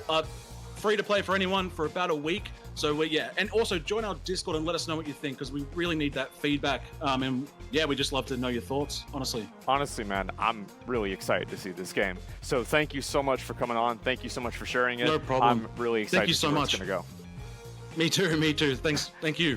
Absolutely. And guys, again, Renown, you guys can put it on your wish list now for Steam. But we've got two very well-renowned gamers here. We have SFan TV and we have Jay Schlatt on to talk about these games. Schlatt, what do you think? Thank you so much, Asmon. Hold on 1 second. It looks good. Shroud, you look so good right now, man. Incredibly handsome. And look, Asmon, I mean, look, you see a lot of these game genres that go back in time. This is one with Renown. I really feel like this is the perfect fit for it. Yeah, no, 100%. I think, I mean, Asmon, you and I were cut from the same cloth. We like knights, armor, big frickin' swords. I think Renown looks really, really exciting. You know, it's just one of those games. I'm so excited. Like, I remember I first started playing Rust whenever they had that first server that we made on Twitch with everybody on it. And, like, I had such a good time. I would steal everybody's horse on that server. It was great. It was one of my favorite things to do. I would take a day off of stream just so I could run around and hide under somebody's base and break it down. But, like, this, it's like especially... No, really, that's what I did. I would steal those things. I'd run them back to my stable. I remember. I was playing, I would log in, and I think the first time I encountered your stable, I was just running around like off the side of a beach or something, and I see this big house, and I open it, and there's just horses lined up, and everybody's getting their horses stolen. They have no idea where they're going, and it's just, Asmon literally has like 20 horses sitting in this stable, and just you're a horse thief. I mean, you were collecting mounts even in Rust. And what were you gonna do with those horses, man? Well, usually, like, I would honestly. The thing is that I had to build a bigger team because we employed one person just to feed all the horses. Wow. Yeah, like that. We turned this into an industry. So I'm really curious to see what this is going to be. Like, I look at the graphics, I look at the way the game plays, and it's like, I mean, I see chopping down trees. I'm thinking of, you know, just that new world late night experience sitting in the dark. And so I just am so excited to see this game. But there's a number of other ones as well. Like there's so many good ones here. Which ones do you like? Well, I mean, Fueled Up looks fantastic. Literally just overcooked in space. I mean, that's the better formula than that. Yeah. Well, I think the big thing too is we'll just tell them the truth, guys. We need some stream content, you know, and we do our game nights every Wednesday. We do our OTK game nights every Wednesday, and we're looking at all these party games. And even when we were going through the trailers, we were like, dude, we got to play this one. We got to play this one. And I know, I mean, all these games really, but you mentioned Fueled Up, Minigame Madness, Matriarch. I mean, you name it. And even unfortunately, some things that we don't even get to show in the expo. There were just so many good submissions. We had to narrow it down for the sake of the show. I mean, absolutely. And you guys see, we've got a lot of the really, really good ones here. And I have to say, I like Fueled Up too, as well. Like, it was a lot like the, and especially the OTK game night. Like, I am so sick of you guys playing Gang Beasts and throwing me off the edge. I'm tired of this, man. Like, what's going on? I want to play Gang Beasts. So far, I'd wanted to play Gang Beasts like every week because I basically just get to go harass Asmon, which is one of my favorite pastimes. I literally throw me off the edge. It's like, I feel like Palpatine. Imagine Minigame Madness in real life. If we got OTK Game Night in real life, had everyone in like Antarctica. Yeah, and just pushing each other off cliffs. Yeah, exactly. Yeah, why not? What could go wrong? Yeah. No, I personally, I'd love to play Minigame Madness with Ludwig. Ludwig, you down, man? Oh my God. Just kidding. Just kidding. Just kidding. Yeah. Yeah. No thanks, man. No. We'll let you know. Yeah. I don't know. I've got to say, like, I am so excited about this Renown game. I think that this type of survival game, especially like team-based survival games where it's like PvP and it's in a medieval setting, I am just so hyped up for that. So I might actually even play the combat demo because I think it's one of those games, like, especially with something like Renown, what really makes a game like that, fun is you've got a 1 week, 2 week wipe cycle. So it's mainly about like building up and like the play experience on a day-to-day basis. So like making sure that that is like pristine, on point, precise, and fun to do. I think that if you do that, everything else just fits together. I think fresh in any game, like whenever you get a chance to wipe it and go fresh and start from the beginning is fun for everybody. Because you have people that's just what they do. They just like going fresh and they like just from the beginning over and over and over again. Or there's people that were like, oh, I didn't do well on the last wipe, and these are all my excuses. These are all my reasons. But this time I'll do good. It's going to be different this time, guys. And they're in the cycle, dude. They're in the cycle. Oh, I'm going to get all the sniper rifles this time. It's going to be okay.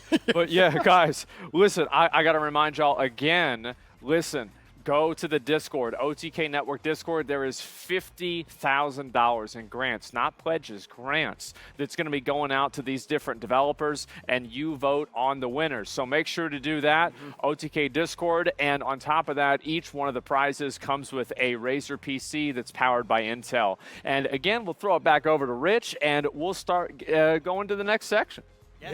We are going to do just that. Now, we've never done this before at an OTK Games Expo, but this category is actually dedicated to a pioneer, one of my personal heroes, and a man who, a very brave man who has managed to touch all of us and inspire all of us. A man with beautiful aim and an even more beautiful smile. This category is dedicated to Shroud. Shroud, let's take a look at shooters.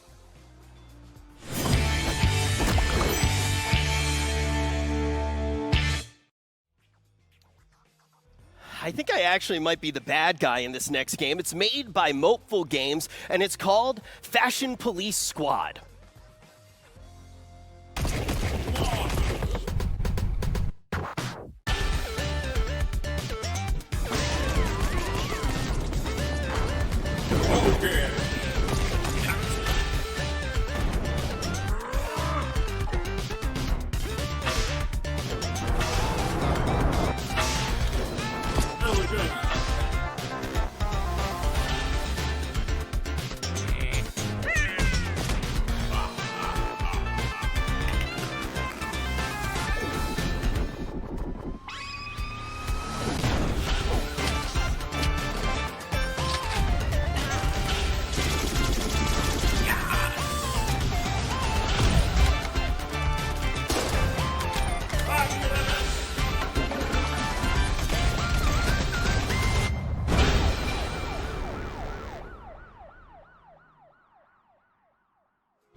That one looks great. Having a hair gun, I wish that existed in real life. But we're going to take a look at the next game. This one's from Dids, and it's called Project Sparrow.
Two very different games right now to kick off the shooters, but they do have one thing in common. You can play both of them right now. So when you actually do look at Fashion Police Squad, you can play the early demo. You can download that right now on Steam. But for Project Sparrow, you can download the entire game. So if you want to check them both out, you can head over to Steam and play them both today. But we're already starting to see shooters are going to have a pretty large variety. A lot of things falling under this umbrella. We got 2 more games to check out, but we're going to take a deep dive on Project Sparrow. Asmon is with the game developer right now for an interview. Okay, I mean, I'm gonna be honest, guys. Like, I feel like this is the kind of game that I would get my ass beat in. Like, it's like you have to be so precise with the shots, and I'm really excited to see kind of like where did this game really come from? What was the inspiration for it, and kind of what's your story in making this game? Yeah, so about 5 years ago, I just really wanted to make. Well, there was no games that had bows and arrows or anything like that, so I just wanted to make a shooter game that had bows. Just a sick game. So it's a shooter game, and like there's like customizing your arrows and your bow. Like, what's the kind of stuff that you can do? Are there special abilities? Like, what's really on the table here? Yeah, so at the start of every round, there's 13 rounds in the game, first to 7. At the start of each round, you can pick an arrow type. So you've got like fire arrows, shadow arrows, and smoke arrows. So you can like shadow arrow, TP, shoot your enemy from behind. You've got utility section as well that you can pick from. So you can choose if you want a smoke bomb or a satchel or a throwing knife. Just pretty much help your playstyle rather than just having abilities that one-shot you. So that's kind of the gist of the game. Yeah, I mean, I see it, and it just seems like it's like so precise and so fast. I can't even imagine like other abilities. So you can teleport around, and like what does a fire arrow do? Does it kind of just like shut down a certain area on the map, or what? Yeah, so you just fire a fire arrow, you just swap to it with your arrow type, and then wherever it hits, it makes a fire, like AoE. Okay. So if you've got someone who's 3Ping you and they won't move out of cover, you just fire arrow, they have to move, and then you can shoot them. Is there a team version of this? Like I think a lot of these were 1v1. Can you do with the teams as well? Yeah, so there's 1v1s, 2v2s, 3v3s. You can warm up in death matches as well. There's custom games and spectator mode as well. So. Oh wow. Okay, so this is the kind of game that like you can pretty much, if you're a fan of FPS and just like the finite, or not finite, but like the fickle nature of like moving around and being super precise, this is a game for people that are aficionados of that, people that really like that kind of gameplay. Yeah, unironically, it was never intended, but the movement in the game is just been getting harder and harder, and it's really hard to master the movement in Project Sparrow now. Okay. But, through playtesting, we just kept adding new stuff, wall bouncing, and then dashes, and then being able to dash in the air, and then it's really fluid if you can master the movement. Yeah, I can see that. I think it's absolutely one of those games that just becomes harder and harder to play the longer that you play it. So I want to say thank you so much for coming on. And again, Project Sparrow is available now on Steam. Is that right? Yep, Steam Early Access, 20% off right now as well. There you go. Thank you very much for coming on, talking about your game, and good luck on development. Thank you very much for having me. Cheers, guys. Mm-hmm. I'm gonna be honest, like if I ever play that game, I cannot wait for like the like 7 people that I have that are under 18 that watch my stream to just like instantly kill me in it. Yeah. Like I just, yeah. We're very similar. We both like playing shooters, but we're both terrible at them. Yeah. You agree? So what? Never mind. We got 2 more games left in the shooter category. Let's jump right in. This one comes from 2 Star Games, and this one's a little bit spooky. It's called Choo Choo Charles.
Now, let's talk to a few of the worst. We're going to go up to the Variety Gaming panel.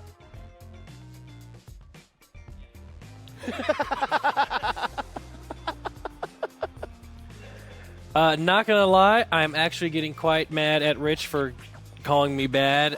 In reality, actually, the two best gamers in all of OTK are here. It is me and Finn. Finn has replaced Chance. Good to see you, brother. Wow. Good to see you too. Thank you so much for the introduction. I'm So- very proud. Yes, to be not a part of this variety. Don't touch me. I'm sorry. Not only did we get to watch that awesome fight between friends down there, we also got to see some awesome FPS games. We watched, we got to see Fashion Police Squad, Project Sparrow, Choo Choo Charles, Hold Fast Nations at War. You know, which game stuck out to you guys? How about you? You know what I'm go thinking. first. I want to hear your opinion. Me? Yeah.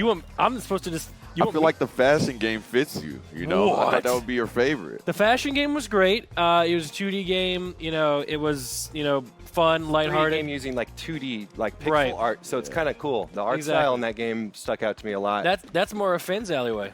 Yeah, I'm kind of into fashion. You know, I I seen the got my Burberry best store shirt in out there. I like it. I like the graphics and I like the guns. The gameplay is just fluent. Yeah. My favorite thing about this is actually the golden toilet, because the best time for me is when I'm able to use the bathroom and, recharge. You ever used a bidet? I used to. Crazy. Yeah, I used to, but I had to stop using it. I spent too much time on it. Not a bidet guy myself, personally. See here? A bidet change your life. Nick, help me with the name, because I was down there preparing for battle. What's a choo-choo game? Choo Choo Charles? Yeah. So Choo Choo Charles is a game. It's actually like I was watching that. That it's is scary. a game I will play. I actually am. I'm afraid of playing horror games. What do you think about the choo-choo with the spider legs, like running full force? When I was growing up, Thomas the Tank was like my thing growing up, and this I can tell. So you was one of those. Yeah. What's that? You can tell, can't you? Yeah, What I Thomas? can tell. Thomas the Tank. What do you mean? What's Thomas the Tank? That's like one of the worst shows. Yeah, it's You're just kidding. a personality trait. You know? So I'm more of a Chuggington type of guy. I never even heard of that. You see, too old. Okay, yeah, but so Choo Choo Charles, it's a scary train game. It's a FPS game. You can level up your train as you go, as you can see here. So I love games where you basically build up the armor of the train, Yeah. and you also have to make sure the train keeps going, right? I don't know, but you can. It pick looks like which way to bad guys go. will get you if the train doesn't keep going. Yeah, I'm not even sure how you win this. This might be one of those games where you're just surviving. I think when you get to Ohio, that's like a surviving tactic. Yeah, a little note. There seems to be a navigation element to this game too. That's really interesting. The integration of the map feature is really fluent. Yeah, seems compelling. Yeah, this train is horrifying. Like, look at it. That is absolutely scary. Any scary shooter game needs a good antagonist, and that thing is nightmare fuel. Yep. So I'm Yeah. impressed. So, Finn, how'd you feel about Hold Fast Nations at War? Well, this game has been established and already has an incredible community. That's what I know about this game. I've spent hours watching gameplay videos, YouTube, all hilarious. The player interactions that game mixed with the combat environment is super good. So I love Hold Fast. Well, this is not Hold Fast, but it's also a good game.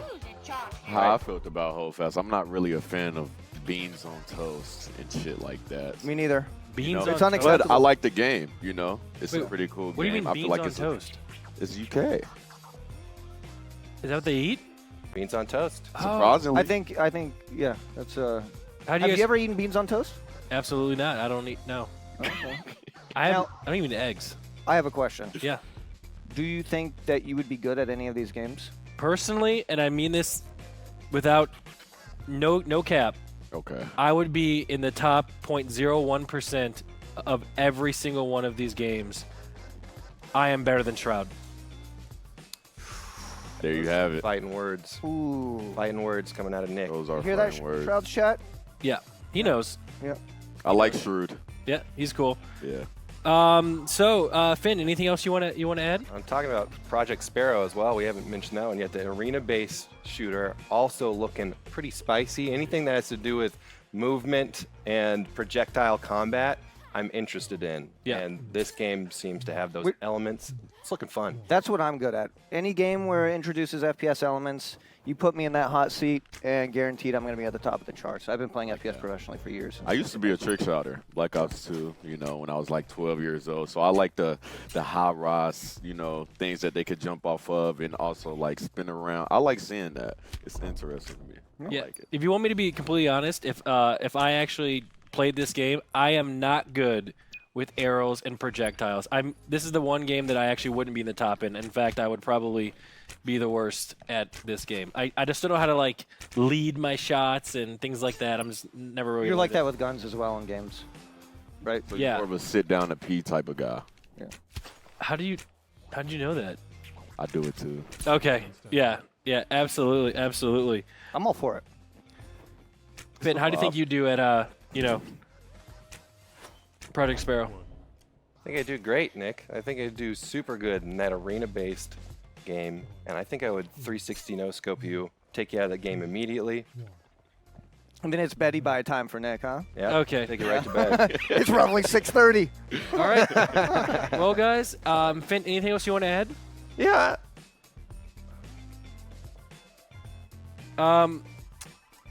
Okay. Let's get back to Rich. That was awkward.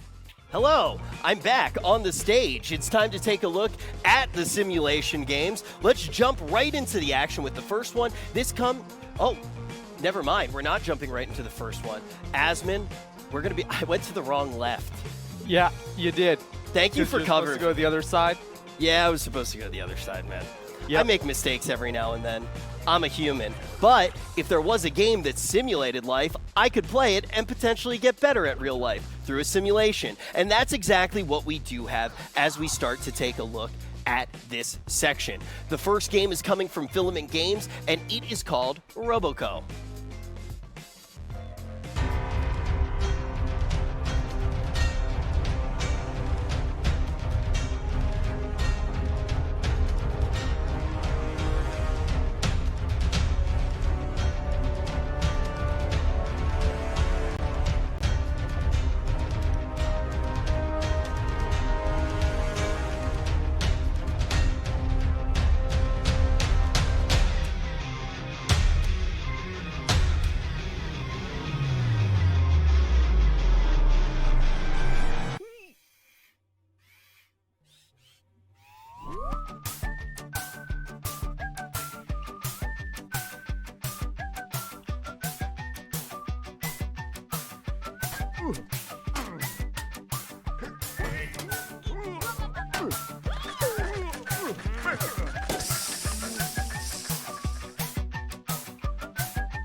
Ooh.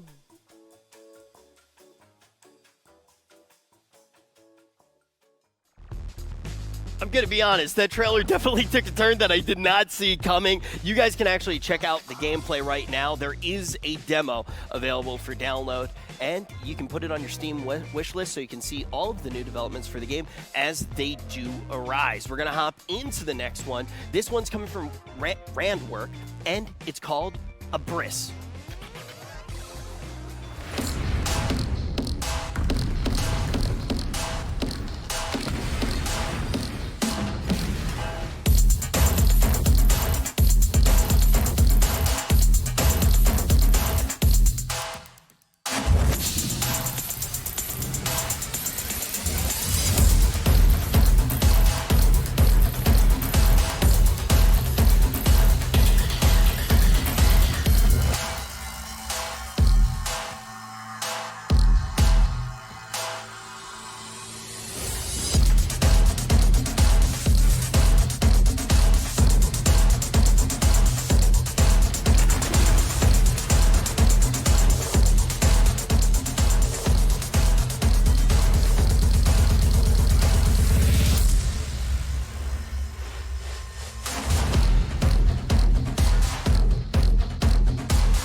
is now available for download on Steam, and also it just seems like a very unique game. You actually get to build stuff just to destroy it. Have not seen many games like that before. Excited to check it out. And remember, if you do actually really love one of these games, you can go onto the OTK Network Discord and you can give a reaction to those games and help them win the $50,000 in grants and the Razer PC, which is powered by Intel, to help them in future game development or on the game that they're currently working on.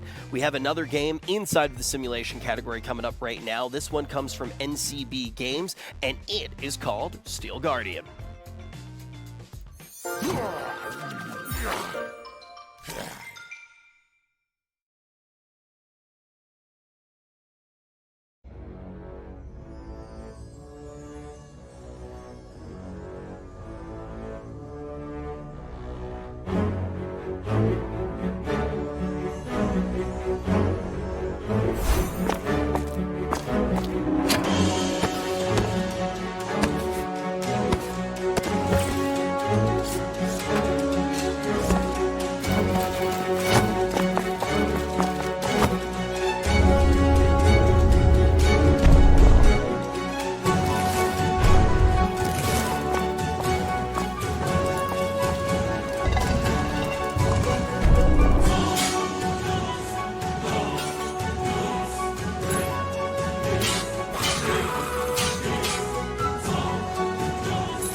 Yeah, as you might have been able to tell, that game is inside of VR as well. Anytime I see a VR game, I start to think to myself that we might lose Seer for a little while, or now Tectone as well. We've also lost him to the VR quite a bit.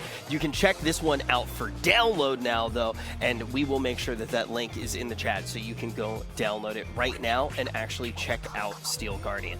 Now, Third Pie Studios has a brand new game as well that we're going to be checking out. This one is called Ages of Kataria. Hello and welcome to Kataria.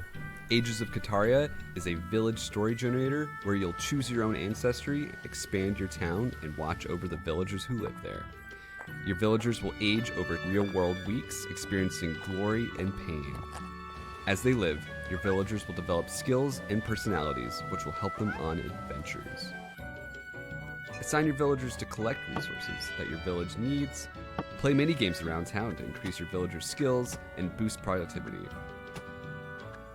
When they aren't developing the village, your villagers will embark on text-based adventures that add to their life story and leave lasting impacts.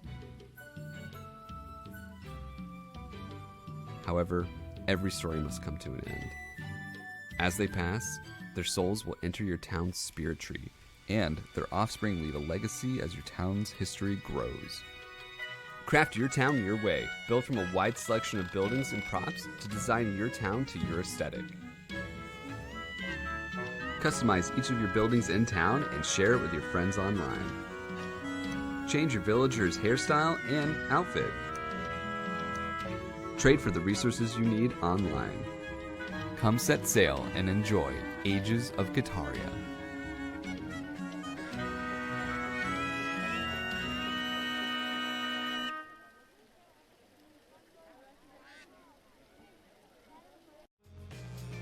The Spirit Tree definitely got me interested, and if you're interested, you can add it to your Steam wish list right now. Now, with Ages of Kataria, there's a whole bunch more that I want to dive into and really want to just learn more about the game. As you could see from that trailer, there are a whole bunch of different avenues of progression and a whole lot of moving parts. So, Asmon is standing by for an interview with the game's director. Hey, what's going on? Can they hear me? Yeah. Oh, okay. Hi. Okay, well, this game is quite interesting, I'll have to say. It really is. What inspired you all to make this? Well, right off the bat, losing our jobs inspired us. I was writing about how to clean your gutters, and Nicole, were you up to? I was bartending at the time. Obviously, neither of our jobs were really that fun, and we were both looking for a way to get back into a creative industry, somewhere where we could work with a team of people and create something fantastic and amazing. And that is how Ages of Kataria was born. We decided to start our own company because we applied to all of these game companies and they rejected us because we had no experience. So we decided to just do it ourselves. Well, I like that. What was missing from Colony Sim games was really connecting with your villagers and seeing them grow. Yeah, I think so. Okay, so whenever they die, their spirits go into the tree, is that right? Yeah, exactly. And it makes the tree bigger? Yeah, so your tree kind of symbolizes like the growth of your town. So over like the months that you play, as people pass on, they'll go into the tree and then you'll be able to talk to your villagers who are there and give you items and stuff like that. So it's not like they're gone forever, but they're there in spirit, right? How big can the tree get? That tree that you saw is like our final version of it. It's like the fullest it will get. Okay, so it's for right now. It's a big boy. Oh, he's a big boy. Okay, all right, I like that. It'll start small. Yeah. So, can you tell me a little bit more about the game that Trevor didn't really cover? Yeah, totally. So the biggest thing is really aging, and it's getting the generational aspect of the game. So your villagers will age over real world weeks. So when you're offline, they're aging and they're having events happen in their lives, both small and huge. Like these can be major events, like traumas, or even like huge victories that happen in their life. They go on adventures. You'll be able to build in the game and customize your town your way. Something I really didn't like about other city building games is that your town kind of looks like a cookie cutter town. Yeah. It's very similar to other games. And really collecting animals and that wander into your village, raising them so your animals will live in your town. And the relationships that are interconnected. All your villagers are connected, they know each other. You know, you'll have like your favorite villager and they'll grow up, pass on, and then you'll have that favorite villager's kid and you'll be like, this is like the son of that legend and all that. Do you want to add anything, Nicole? That was perfect. So you have a lot of stats and he's like the best guy, right? Yeah, he's like just mining away and he's like, I am the miner of the town. Okay, all right, Yeah. I got that. Yeah, I don't know, I think that's pretty cool. I've never seen a game that really does that before, so I like to see it. And if people want to support your project, where can they go? What can they do? Yeah, so you can find our game on Steam right now. You can wishlist us. We are also just only for the next month, we're going to be doing some crowdfunding exclusives. This is the last month we are going to be doing them. Things like getting an in-game Void unicorn or some exclusive cottagecore textures for your buildings, that kind of thing. Okay. You can also find us on Discord or on Twitch, where we connect with our community every week. Well, thank you so much for coming on. I really appreciate it. And I find the game, it's especially with the generational aspects, I think it'd be so funny, people that get like emotionally attached to one villager and then they just, yeah, absolutely. It reminds me of the old Tamagotchis in a way, you know? Yes, we are here Yeah. to shake you to your core and then lift you back up and like pet you. Yeah, I like that. Okay, that's ideal. Well, thank you so much for coming on. I appreciate it, and good luck with your game. Thank you. Nice to meet you. You too. Oh boy. Oh boy, oh boy. We got ourselves S-Fan and Tectone here to talk about the simulation games. How do you guys feel? Dude, just first off, I don't know if there's something wrong with me, but I looked at Ages of Kataria and I just keep thinking to myself, I want to build a big village and I just want to build the biggest, baddest tree that I can as fast as possible. But that would mean I would have to kill off the whole village. Jesus. Oh my God. Well, that's why I asked about how big the tree can get. Yeah. Yeah, you gotta know what it is. All right, Tectone, what did you think? Dude, I love simulation games. You get to relive the pain of like the real world, but as a cute anime cat girl. Yeah, exactly. Or like a leaf girl, apparently, Yeah. in this story. Yeah, That's cool. For me, the game I really liked a lot was Steel Guardian, the VR game. Yep. And like it didn't like really get me until that dude popped up and he was fighting the skeleton. That was so cool to me because like how far can that go? Because like a lot of the first person like medieval combat games, sometimes they can not really play that well, but in VR, I bet it would be a completely different experience. It is. It's a completely different experience because, like, as you're standing up for hours on end with the remote in your hand, eventually you start to feel like the weight of like the shield and sword, and like real world fatigue starts to like come into play for these VR games. Because I started playing a lot, and it's cool. It's good. So both the of y'all- immersion is crazy. I've never played a VR game before in my life. You should. So, I mean, VR is sick. Yeah. Really? Yeah. Okay. Yeah. All right. All right. Might make Maybe you a I'll- little bit sick if you play for too long. Yeah. Yeah. But I heard. Yeah. once Once you you get start used to it, doing VR, you just get lost in it. Is You that do, right?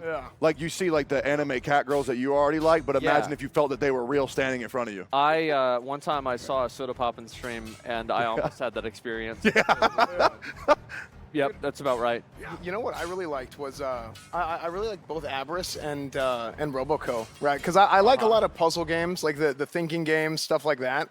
And I feel like Abris, it looks like, well, there's two parts to this. One, I was one of those kids that I would like to build up Legos, and I would build a building, and then I would just smash it.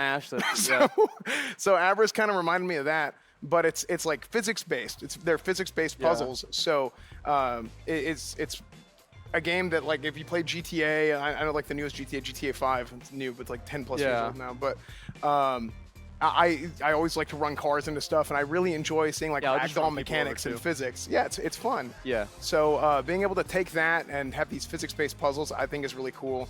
And also with Roboco, you had Did you see build whenever up your he was little robot. shaking the vending machine? Yeah. I thought he was gonna pull it over on the dude. I thought for 100%, like he's like, this dude's about to get got. Yeah. No, I love it. I love the puzzles. I love the building little things and kind of seeing how they develop. So I thought both of those looked really, really good as well. Yeah, I was really into Steel Guard and Ages of Kataria because when it introduced the concept of like getting older with like real time like weeks, that's so cool. Like aging with the game, feeling the pain of the I would get so loss. stressed out if like it was a guy I liked a lot. Yeah. And he died. Because I remember one time like I had these little things back in the 90s. They're like these little toys. There's a Tamagotchi and you take care of a cat. And like eventually I came home and my mom was like, Zach. Oh no. We gotta talk. We gotta talk about your Tamagotchi. I'm like, why? She's like, I did my best. I tried as hard as I could, but let's just say this: it's game over. Yeah. Yeah. I had the same experience with Neopets. I've gone through like 3 Grundos. They're all dead. yeah. It blows. Neopets. That's great. I don't know. I think that the puzzle games and like the simulation type games like that, I think they're really cool. And also, especially the VR ones, I'm really excited to see like, basically, I want to know how long it's going to be until we can play Sword Art Online in real life. Like, that's really, I mean, that's the end goal, okay, guys? Like, yeah, that's the grand prize. Let's get to that, and I'll be happy. For sure. It's like every year I see these games and they get better. Yeah, no, it's crazy. I feel like we're close. Honestly, we're getting there. I do think we're close. I say next 10 years tops. We're getting there for sure. Yeah, no, 100%. Okay. I think, you know, again, we talked a lot about puzzles, right? And this isn't even like the puzzle games, right? These are simulation games. But I think we got a whole lot more puzzle games coming up. Isn't that right? Oh, yeah, absolutely. I mean, there's a bunch of puzzle games. And I want to say, guys, again, I want to remind you over and over and over, this is something that you all can get involved with. If you want to be part of this, if you want to get your voice out there about which games you really liked a lot, which games you want to make happen as much as possible, please head on over to the Discord. It's the OTK Network Discord, and you can vote on the games that you think deserve to win $50,000 of developmental grant money. And on top of that, a Razer PC powered by Intel. So make sure you guys do that, and we're going to be announcing the winners of that at the end of the show. But anyway, I think we're about ready to go on to the next section with Rich, and we'll start it off. Yep, let's do just that. This category rather, is going to have 4 games, and right now we're going to be jumping into a brand new genre. This one is puzzles.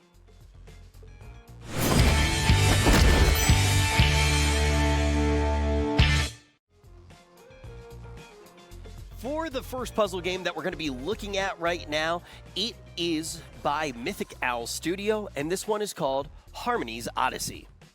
Yeah.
I'm really interested in that one. I love the art style. It's cuter than Hassan when he gets mad at someone in chat. And when you actually do look at the gameplay, it's almost like a multi-dimensional Rubik's Cube, right? You're trying to actually get the buildings to come together. I think that there might be something wrong with me because I always think about these like puzzle games and like especially the city building simulation games, and it's like, how could I like make it to where like it drop people into like the lava? Yeah. Yeah, like that's the main thing I would think of. So that's about it. I don't think there's anything wrong with you, man. I think you're fine. By the way, who are you hosting after this? Yeah, sure. Okay. So for the next one, we're going to head over to something made by Improx Games, and it's called The Last Cube.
Now, for both Harmony's Odyssey and The Last Cube, they are available for play right now. You can actually download the early demo. So if you want to check them both out, you can do it on Steam. But we're going to take a look at the third game inside of the puzzle category. This one is made by Coin Crew Games, and it is called Escape Academy. What are you waiting for? A room full of memory gas is no place to relax.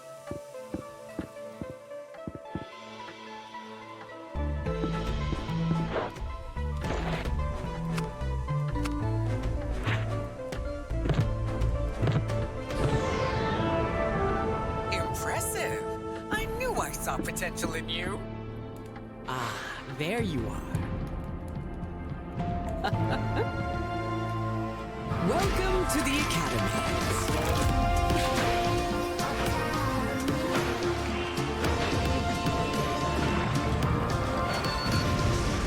What's up? It's not the first time my art's been torn to shreds. Greetings. Dishonesty has no place at the Academy. Hey there! Enough water! They're already hydrated! My star student. Error.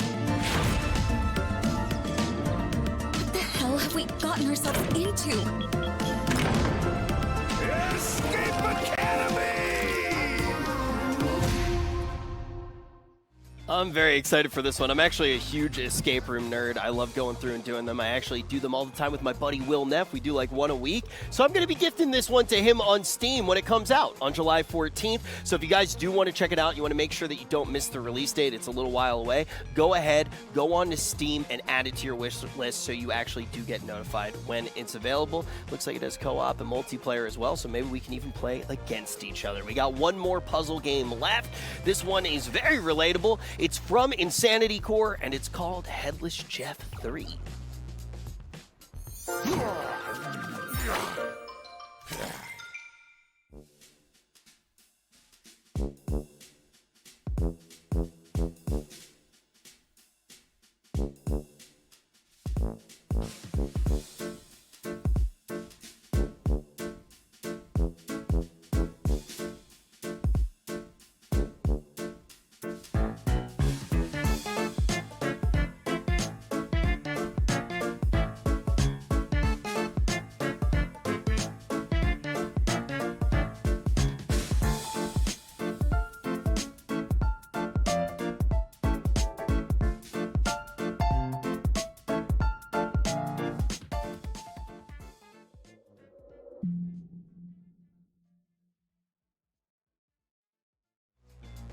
For Headless Jeff 3, there is actually a demo available for download right now, so you can check that out on Steam. I had a chance to play it a little bit earlier before we actually got the Games Expo started today, and it's a really cool game where you're actually dropping your head in different places so you can try to see what you're doing to complete the puzzle. To talk about that game and everything that we've seen in the puzzles, we're going to jump up right now to our professional variety gamers.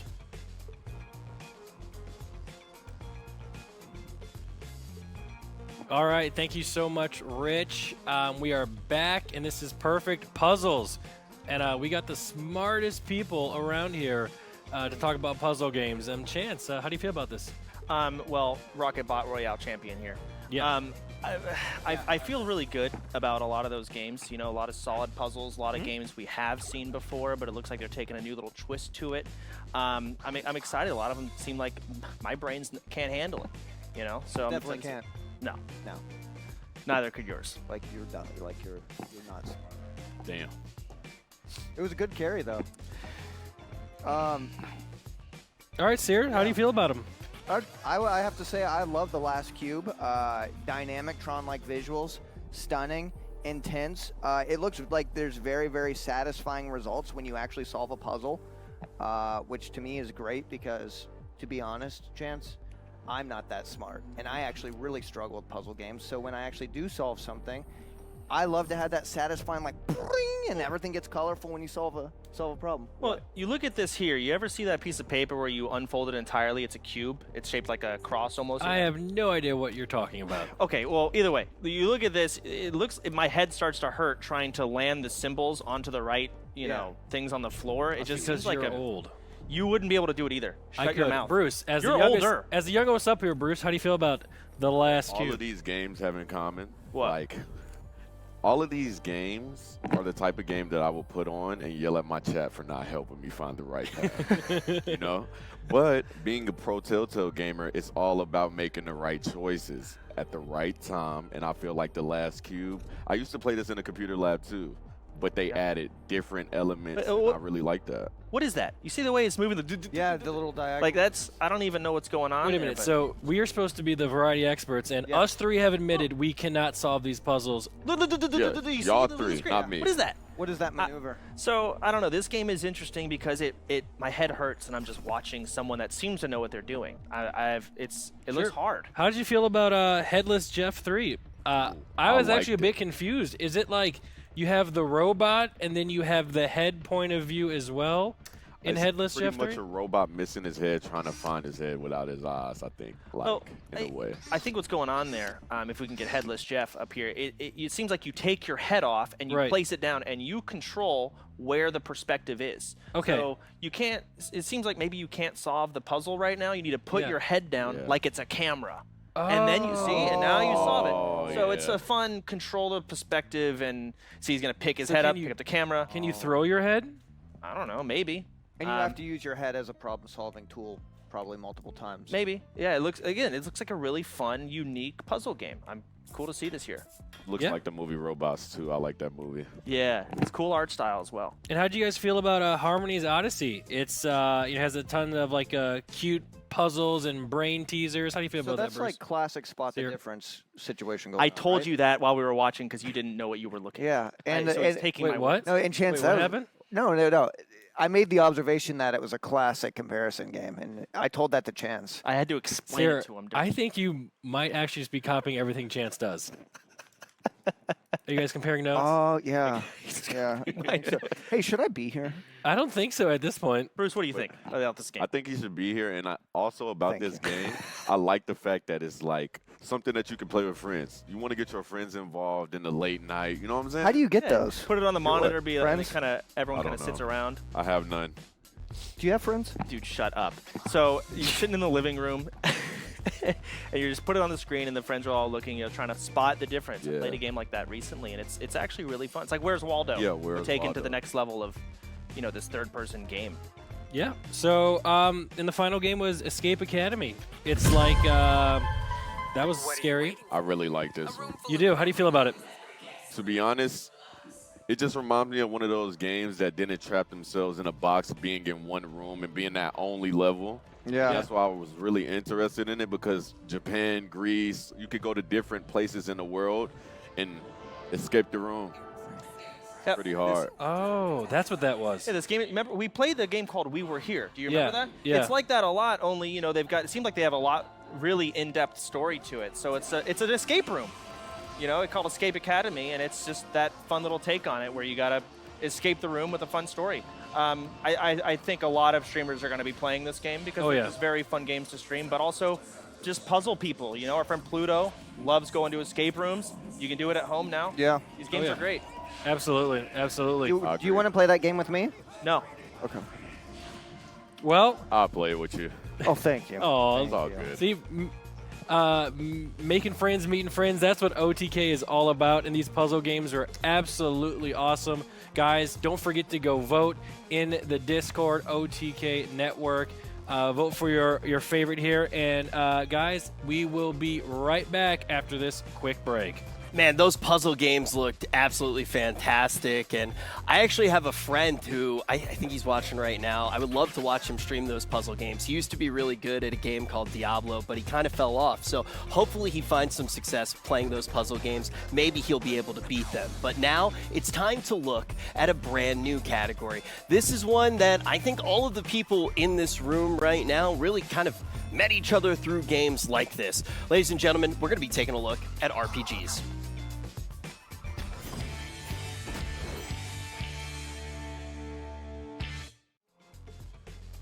RPGs are definitely a pretty broad category, so we're just going to dive straight into the action. The first one's coming from Good Morning Games, and this one's called Nightcrawlers.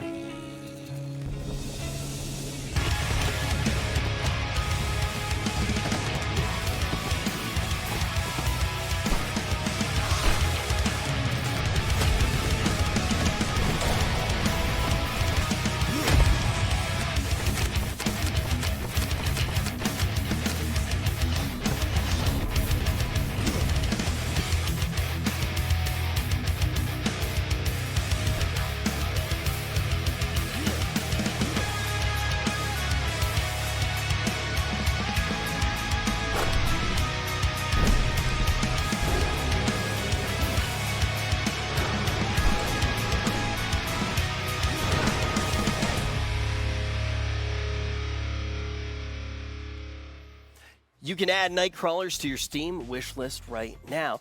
And as we actually do start to dive in a little bit deeper, we got another game coming from Rose Tinted Games. This one is called Gen Fanad, generic fantasy adventure. Completely unlike ours. Companies are seeking profit at all costs. There is a shortage of labor. The board needed results fast. Having the internet design monsters proved challenging. People seemed to like cosmetics at first. Appealing to speedrunners, let's just forget that one. But then the new trailer rolled in. The Corporation for Licensed Heroics wants you to join our adventure. For those who think clicking on trees all day is relaxing, watch your every accomplishment be distilled down to a number, and then watch it go up slowly. An ever-expanding world for people who love to watch numbers go up. We keep discovering new areas that we were sure weren't there last week. A cozy adventure filled with plenty of side quests to distract you. But that's not all. Spend dozens of hours picking just the right color shirt to wear. So many items you'll run out of bank space. Hundreds of hand-drawn monsters, all looking to kill you. Play alongside dozens of other adventurers. Join a world where most people stand around in banks all day. The corporation is seeking profit, and you are how we'll get it. That's perfect. Yeah, the story of that one definitely spoke to me with a lot of the games that I've played over the years. We got a lot going on with the games inside of this genre. The next one is definitely going to be a curveball for a lot of you, and I'm particularly excited for this one. Let's take a look at Kinfire Chronicles.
As you can see, there's a lot going on there that's different than anything that we've seen so far today. I am very excited to dive into this because I want you guys to hear all about Incredible Dream and to hear about Kinfire Chronicles.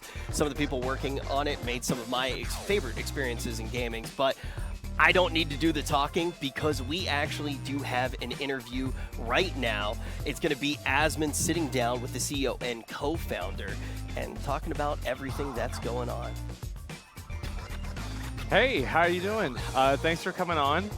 Yeah, thank you so much for having me. Absolutely. For anybody who doesn't know, this is CEO of what's it called? Incredible Dream. Am I right? Sorry, I almost messed that up. Jane Chung Hoffaker, is that right? Yes. Okay, yes it is. And so could you tell us a little bit about kind of your journey before this and like kind of what led you to starting this company and making everything happen? Yeah, sure. Thank you. So I've loved games all my life. I think everybody here can relate to that. And you know, I've met friends in games. I've escaped in games. I met my husband in games, and I've been in the game industry for about over 12 years now, professionally. And you know, some people may recognize I've worked on. I was the executive producer for Arcane, which is the League of Legends animated series on Netflix. I think everybody knows about that. Thank you so much. We're very fortunate that it did pretty okay. I think overall, like, I've served my time working for these big gaming companies, and I helped build one. And you know, at some point, I finally thought, like, what if, right? And maybe that sounds familiar. I just thought, like, you know, what if we just went off and did our own thing?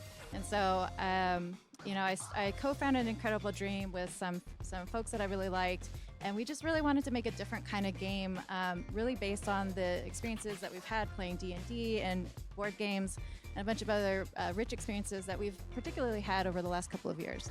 Yeah, I bet. And whenever you talk about, like, you know, playing games over the years, there were a lot more games back in the day that it was a little bit harder to make a reality. And now it seems like almost anything is possible. But what you're doing is you're going back and you're making a tabletop game. And so what really is the, what is it, why?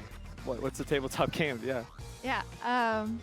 I think, like, if you guys are like me at all, then you probably spend a lot of hours in front of a screen for work or school, you probably also spend a lot of hours in your personal time playing games on screens. So my thinking is, like, really, when you meet with your friends in person, chances are they probably like games too. Yeah. Why not play games offline with them through tabletop, through board games, right? Like, Kinfire Chronicles is a really special, it's a different kind of social game that you really experience with others at the table. We have a card-based combat that really promotes, like, cooperative shared turns mechanics and really interesting different things that you don't really see even in video games today. We have a choose-your-own-adventure style narrative that you can play through and really kind of experience what people experience in D&D and sort of that shared theater of the mind. Tells you the stories. Yes, exactly. And it's so much more about you and your friends around the table than it is about like graphics or grinding or griefers. So it's mainly a focus much more around the social elements of the games rather than the graphics or anything like that. It's just all about kind of how to make that experience that, you know, a lot of us grew up having, how to make that as authentic as possible. Yes, exactly. Okay, well, that's great. Well, how would somebody be able to support the project, and how would they be able to pick up Kinfire Chronicles? Yeah, so we are going to be launching our Kickstarter on August 9th, and you can sign up right now on kinfirechronicles.com for exclusive sneak peeks, invites to join our playtest, as well as some special pricing. And we're going to make a version of our game available online to play virtually if you can't, find a copy of the game to play physically. And we're also going to make Or you don't want to leave your house. Or you don't want to leave your house. That's true. Can never tell. And yeah, so we're going to make this all available pretty soon. So go ahead, go sign up. And as I also wanted to offer, like, we'd love to have the OTK crew come play our game, stream it if you'd like. And well, so this was the game that we played on Discord, and we got a little bit of an idea about it and everything. Yeah, I actually kind of liked it. I mean, I think that what I enjoyed a lot about the game is the fact that it had kind of like a little bit of an on-rails storytelling, but at the same time, you could deviate from it and kind of just do whatever you want. I think that's the really great middle ground that a lot of people, because, you know, doing an entire Dungeons & Dragons campaign is really hard. Like, we've done it ourselves, Rich and I have, and it takes a lot of work. And so you have like the pre-made ones that you can also deviate from and do different things, and it kind of spreads out in a web almost, right? Yeah, exactly. It's such a fun experience being able to create this journey with your friends at the table. And yeah, the game's there to kind of give you the structure and guideline, but it's really up to you at the table to really role play at it and really bring each moment to life, right? Okay, all right, yeah, that makes a lot of sense. And again, it's going to be on kinfirechronicles.com. Jane from Incredible Dream, thank you so much. I appreciate it. Thank you so much. Absolutely. Yep. And Rich, I think it's back to you. Yeah, I am excited to talk about that just a little bit more because, as you mentioned, we did get a small chance to actually play the game, and a lot of people already know I am a huge fan of actually getting to play tabletop games. Not only D&D, but also games like Arkham Horror, which have a really unique narrative experience, and guess what? The people who made that are working on this experience. So if that's the type of thing you like, definitely check it out. It's going to be very unique to anything else that you would be able to play, and I'm also excited that you can play it online because every single time I try to play something that's actually a tabletop game with Asmon, he refuses to leave his house. So maybe we'll actually be able to play this one together. But as we move through the RPG section in general, Asmon will actually probably ban me in his chat for saying this, but I'm kind of bat-chesting IRL. This is one of my favorite genres in games, and the next one's actually got me very excited too. It's coming from Bellular Studio, Coffee Box Games Ltd. Let's take a look at The Pale Beyond.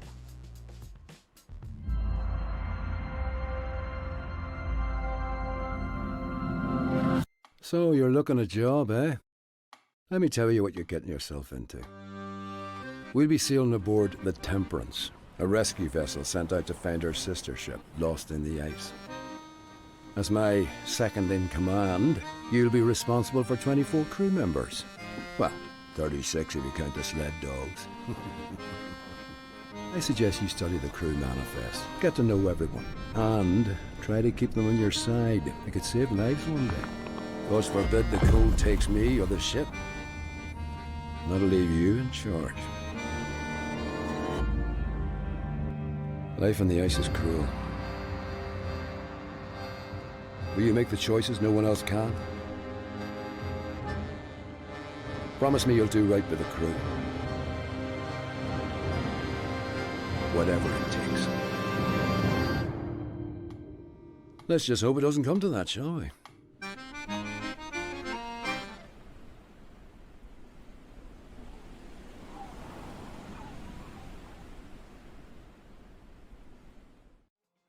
So, Asmon, I'm not sure, have you actually gotten a chance to play or deep dive anything with Pale Beyond yet? Honestly, I haven't seen anything about it. And so this is, guys, this is Belluar's game. And a lot of people might not know this, but based off of that premise, it's actually very, very close to something that happened in real life. It was a ship that got caught in the Antarctic. They were trying to go all the way around the world. It got iced over, and they did have to eat the dogs. Oh, but, yeah. The Titanic. No, it was before that. Oh. Yeah, it was before that. And I think pretty much all of them survived, but it was a massive undertaking. And I think that's really cool to actually take something that actually kind of happened in history and then make it into a legitimate game. Yeah, and also, you know, one of the things that I'm pretty excited about, you know, with Bellular, you kind of know that the game's probably going to have a very different monetization scheme than we've seen in other games recently. I'll be curious, you know, like, what if it had, you know, a dozen different loot boxes? What's know, it going to do? Play all the way into it, whatever. And Your I don't know. Bellular. Well, I really like, the thing that I like about it a lot is that it takes like that, you know, like grisly aesthetic of, you know, going and being, you know, out on the sea back in the 1700s or 1800s where there's no cell phones, there's no GPS or anything like that. You're just out there surviving. And as somebody who's like, I've read some of these stories, that's how I know. I think it's badass. Yeah. No, definitely. I think that one of the cool things to do as well would be to talk to Bellular sometime more about the game. Maybe we get him on Allcraft or something soon and actually get to take a deeper look. But we do have some more games to look at as well, so let's take a look from a game coming from Gellyberry Studios. This one is called Ethereal Echoes of Yore.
I'm really excited to unpack that one just a little bit more. It definitely, I can tell it draws a little bit of inspiration from one of the first games that really drew me into gaming, where Asmon actually, I think he's one of the only people who knows the story about just how much I loved it and how much I dived into it. And lucky for us, I see him smiling over there. But now we're going to throw the camera over there as well, because Asmon is ready for an interview with the lead designer from Ethereal Echoes of Yore. Hey, what's going on, man? How you doing? Hi, pretty good. Hello, Asmon. Hey, chat. How are you guys? It's been a while. I've saw this game over the past like month or so, and I've had a lot of people bring it up to me, and it's pretty cool to see it actually here at the Games Expo. And really, what was your inspiration around making Ethereal?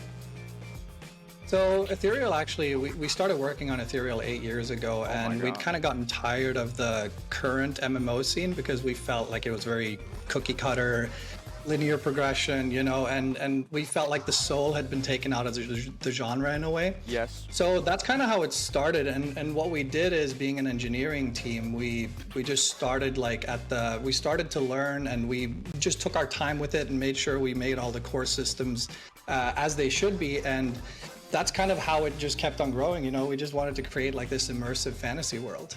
So you have like people that are building like cities and different houses and buildings together, and you also have like guild housing, because I remember whenever I first saw the trailer, I was like, oh, this is okay, you know, it's all right? But then whenever I saw everybody building stuff together, I was like, wow, this is really cool.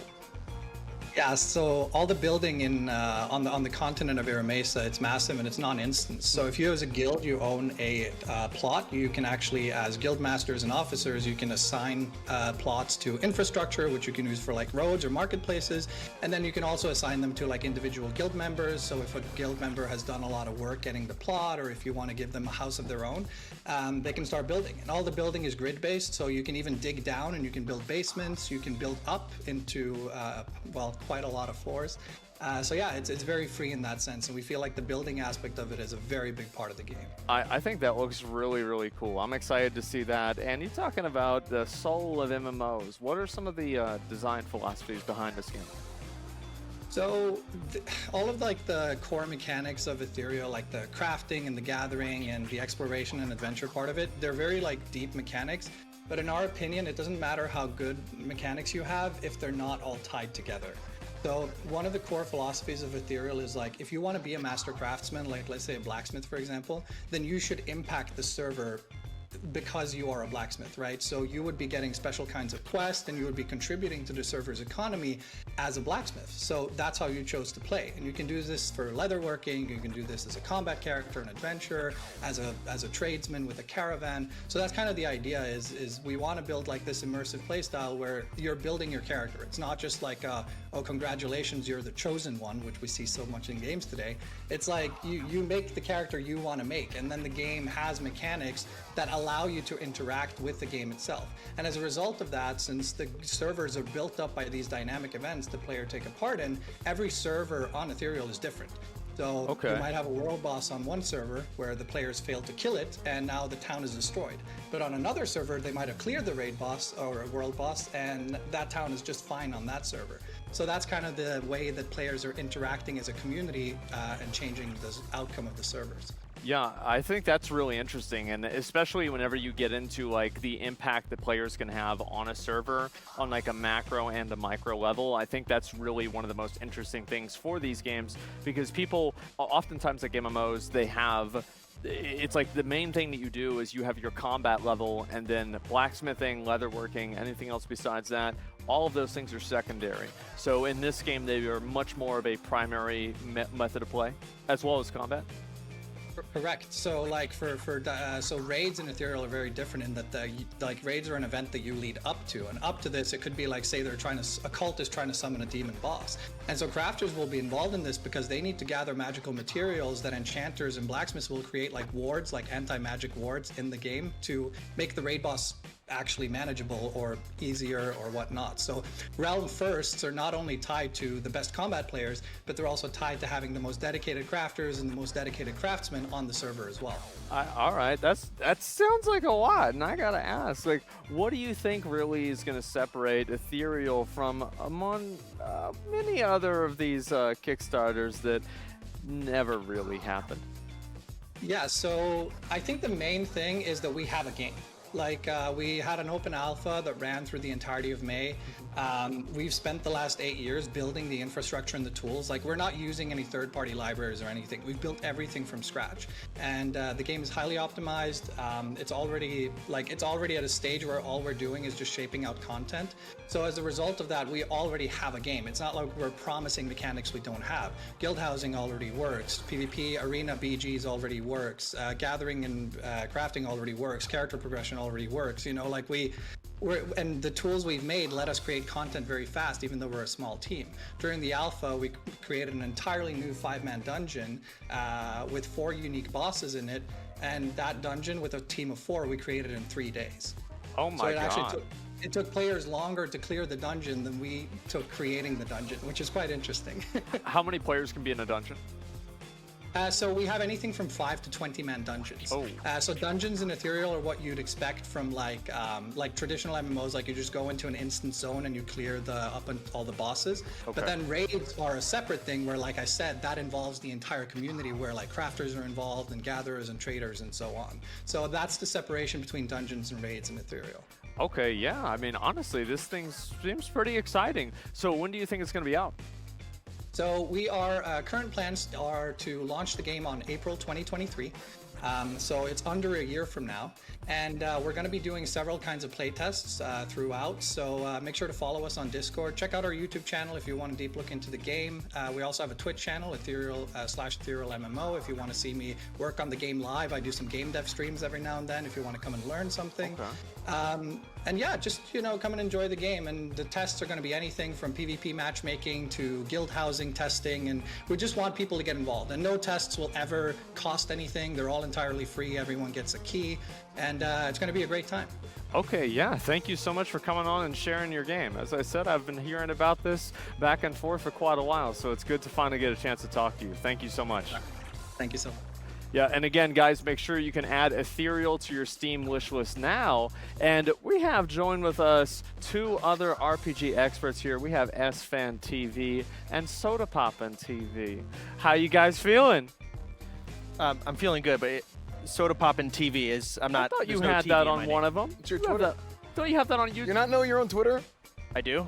Yes. Ah, yeah, that's what I thought. Not your Right. Twitch, though. Not my Twitch. Not the Twitch. Okay. What do y'all think? You can go ahead. I mean, I think it all looks great. Yeah. One kind of, I think one of the big themes that we're seeing across all these RPG games, they all kind of harken back to like the old school feel. Right? They're like, oh, like we want like an old school MMO feel. We want an old school RPG feel.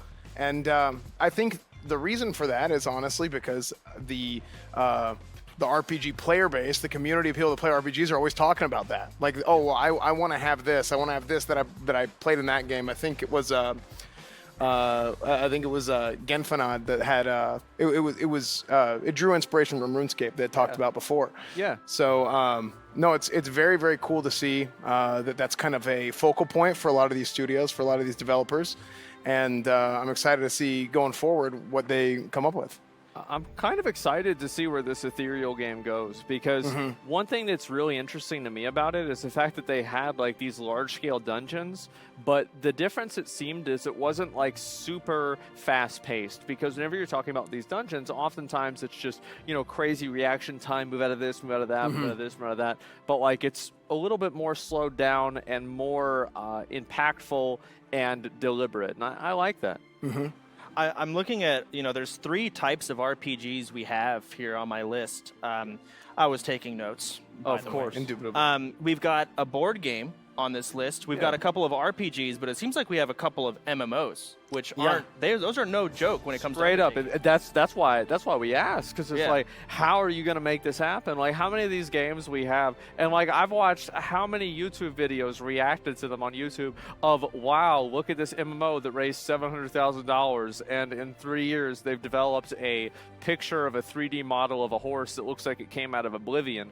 It's not exactly very promising with these Kickstarters. People worry about this, but the thing with Ethereal is that they have a date for it, they're planning it, and it seems like what really made me feel confident about it is the fact that they were talking about how a lot of the base systems were already done. So they're not talking pie in the sky, oh yeah, we're going to have this crazy cool thing at some point in the future. They already have it done, and they're just making the content. A couple of things I noted when you were doing your interview there. Great questions, by the way.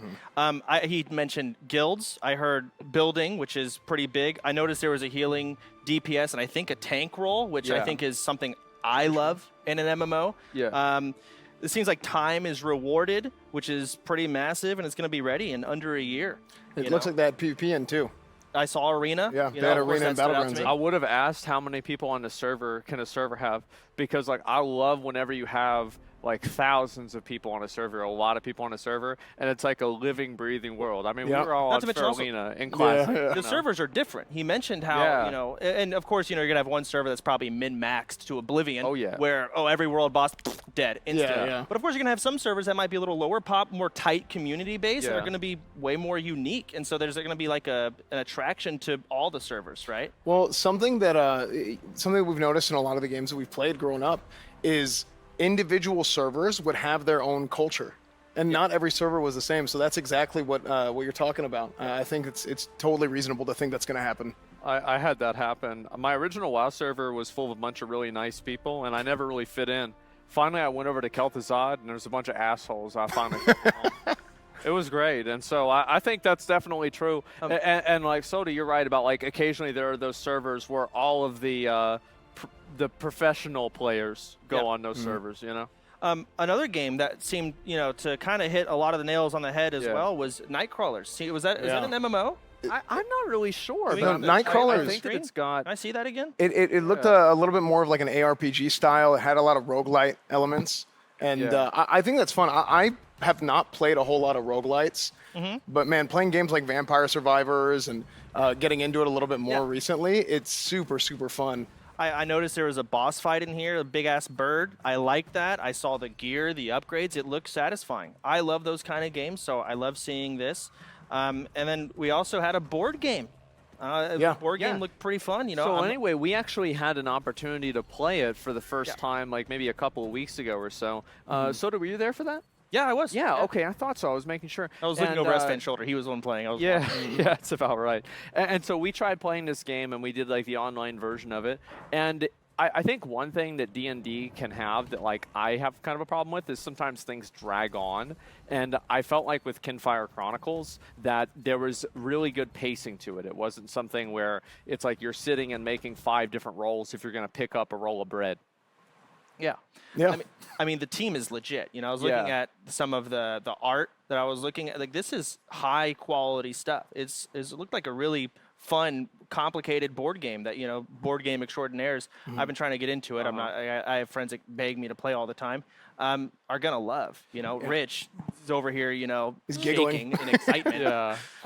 So it's definitely a top of the line board game. It's going to be exciting to see what Jenny and the crew over there are going to be able to put together. Yeah, I mean, I think so too. I'm pretty excited. I'm curious to see, like, whenever it actually comes out, like how one of the campaigns plays out fully, because we only did like maybe 30 minutes, like an hour and 30 minutes, somewhere around there of like play testing of it. And like, of course, you can't finish anything in that time period. So I'm kind of curious to see what's going to happen whenever the game's actually out. And it's like how expansive, how many different options do you have in these things. And I think it's going to be great.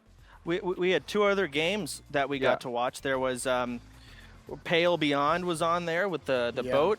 You said something about you knew the dev. It happened. The story in there actually happened. I think it was one of the first people. Like, I don't remember the guy's name. They had made a number of like books and I think even an adaptation for like a movie about it. And they got stuck out in the ice and they had to go to like another island. They went to an island after that, and they finally found some people and they got saved. Christopher Columbus. Oh yeah, of course, that's right. How did I forget? I think this about was the who that Mayflower. Yeah, and so that was one thing I thought was really cool, was it was actually kind of based on something real, but you can move it around and change it up a little bit. So I thought that was cool. And also the Genfenod, what I liked about that is that there was never any sense of like, oh, like it's like they just said like, yeah, give us money. Yeah, we need money. Yeah. At the very end, like, yeah, so you guys you're gonna pay us money. That's about it.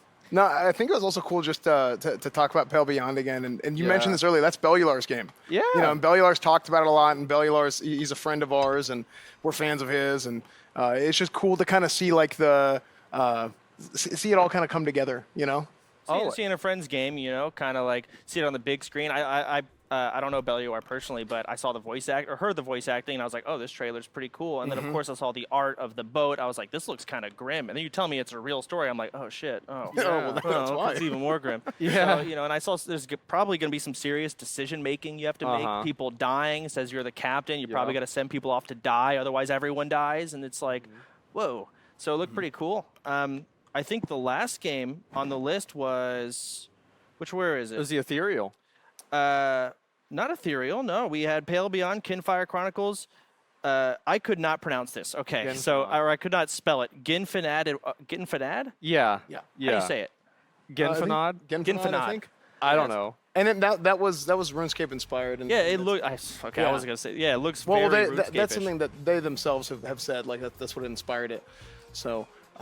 It's very cool to see. I personally have never played RuneScape, but I have a lot of friends who love the hell out of it. I'm looking at someone beat Fire right now. Does that make sense? Or is that a Phoenix? Oh, okay. Well, I think eventually he'll win. Both. I mean, it takes a few hours, but, it's like, we're talking about that old school MMO feel, right? It's a time sink, It's like RuneScape inspired, Look, it stole its babies. You see that? They're 2 little Phoenix ducklings that it took over. It's its new mom. Yeah. So I like the graphics. Just like I think a lot of people love this kind of art style. and it seems to be a massive time sink, you know, for people that are wanting that. It looks fun. I see railroads, I see lakes, I see rivers, and farming. There you go. Lots of farming. Lots of farming, that's right. It's like, yeah. And they even said, they're like, yeah, level up useless skills. Okay, good. You know, I like that. You know, there's no no wool being pulled over our eyes. You know, it's just right, direct. We're going to tell you this is what it is. Yeah. And I think people appreciate that. It's good. Yeah, anyway, I was like, what, y'all were, I'm just talking. I start going. I mean, I can do this all day. I talk about these games all day. That's all I do. We got we got schedules. Yeah, we can talk all I day. bet. We got schedules. Uh-huh. That was fantastic. Well, anyway, I have to say I'm very excited about the ethereal game. But anyway, guys, listen, what you're excited for, let us know on the Discord, OTK Network Discord. We're going to be announcing the winners. The games that you vote for are going to be getting a $50,000 grant, $50,000 grant, and also a Racer PC powered by Intel. But we'll take it back over to Rich, and yeah. Speaking of playing, I'm very excited for the next portion of our show because Asmon's actually going to be playing something and we might get to see him mauled out live on stage. We do have a trailer ready for this one as well, so we're going to watch. Did you know? Did you know? About what? That you were going to play? I knew I was going to play. I didn't know there was a trailer. Yeah, I believe we get to actually look at the trailer right now, too. Well, how about that? Let's take a look. Ladies and gentlemen, let's take a look at Crowsworn.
Is it time?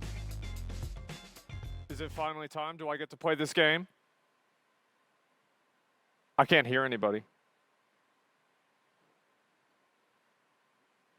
Hello? Hey, what's up, man? Can you hear me now? Yeah, I absolutely can. How you doing? Doing well. How you doing yourself? I'm doing okay. All right, so we are here with Crowsworn, and my understanding is you have a boss fight planned out for me? Yeah. Well, that's exactly it. I'm expert in Elden Ring, and I beat all the Dark Souls games, and so we'll just get this out of the way.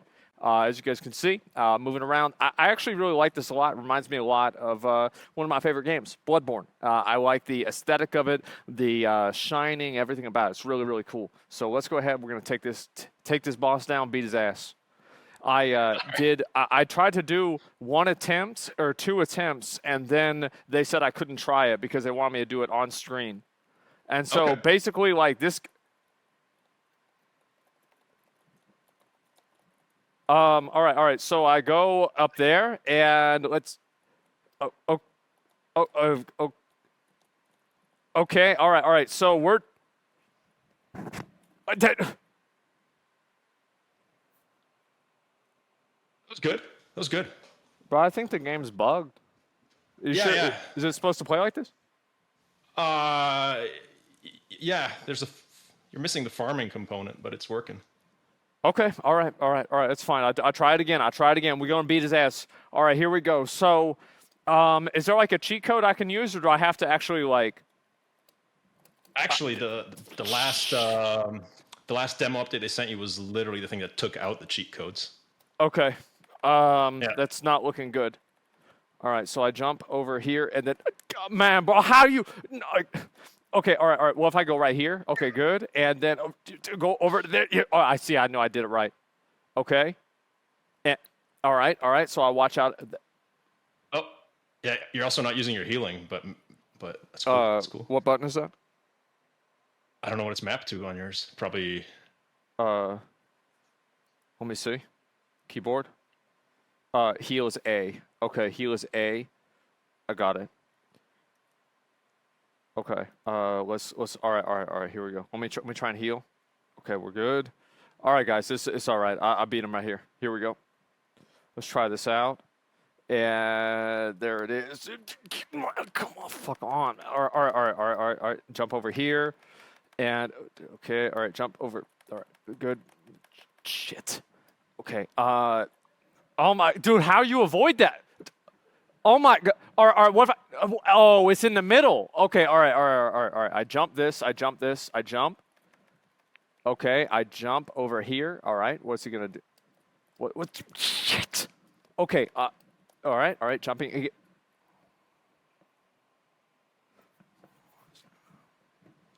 Oh, okay. Here we go. It's like I'm not gonna let this happen. Okay. So is this one of the hardest bosses, right? It's one of the hardest ones. It's like, yeah. Let's go with that. Okay. All right. That's good. Yeah. See, I mean, it's one of the hardest ones, that. guys. Yeah, I'm not even worried about it. All right. Here we go. I'm gonna take it seriously this time. So I run up on him. I hit him with the scythe. I jump over him, and then he does this bullshit where he jumps up. I go back down. I hit it. I jump away. He jumps right there, and then I'm here. See, there we go. All right, I jump. There's no way, bro. There's no way. Okay, all right, I got that one.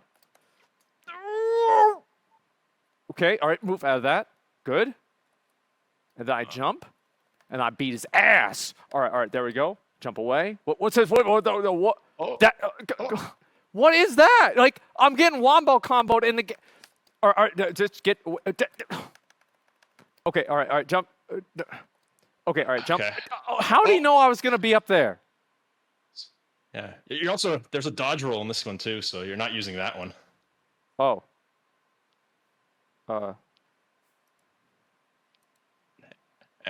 And there's an air dash to help you just like hover in the air a bit.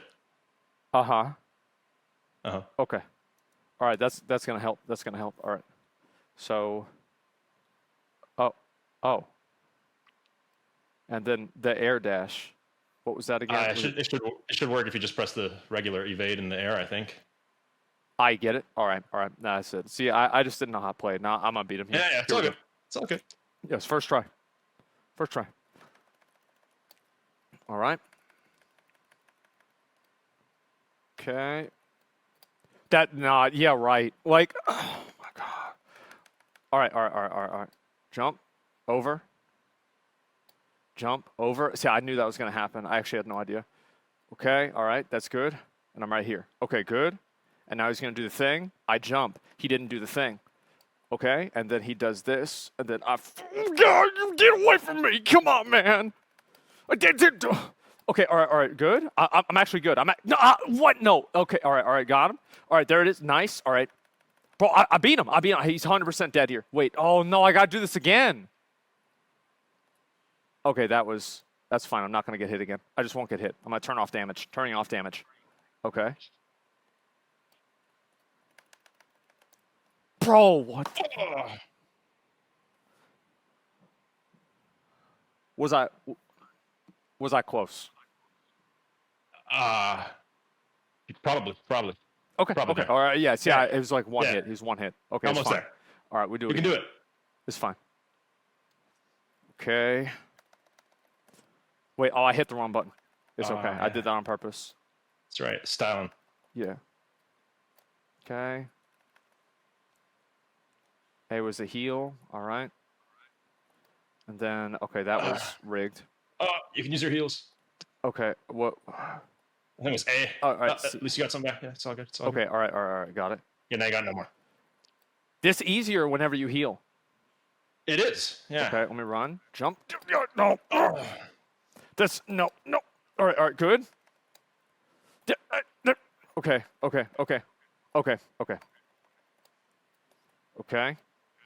Uh-oh. All right. This is where I win. Nah, dude. What, bro? What? How? What is this? Oh my God! All right. We'll do it again. How much? Well, I had 10 minutes, right? Guys, how much is on the clock? You have 10 minutes. There's a clock. Am I? Okay. All right. 3 minutes. Yeah, exactly. I got plenty more time. All right. I'm gonna kill him here. What? You're 8 minutes over time. What? No, I'm not. There's no way. All right, I beat him right here. Oh my God. Okay. Oh, man, I'm at. Heal. Bro, I think there's sometimes you gotta know when to hold them. Sometimes you gotta know when to fold them, man. You gotta know when to fold them. So this is like the last boss, the hardest boss in the game. Yeah, absolutely. Okay. All right, that's good. Last one. Okay. Spoiled. All right, 100%. I beat him here. 100%. All right.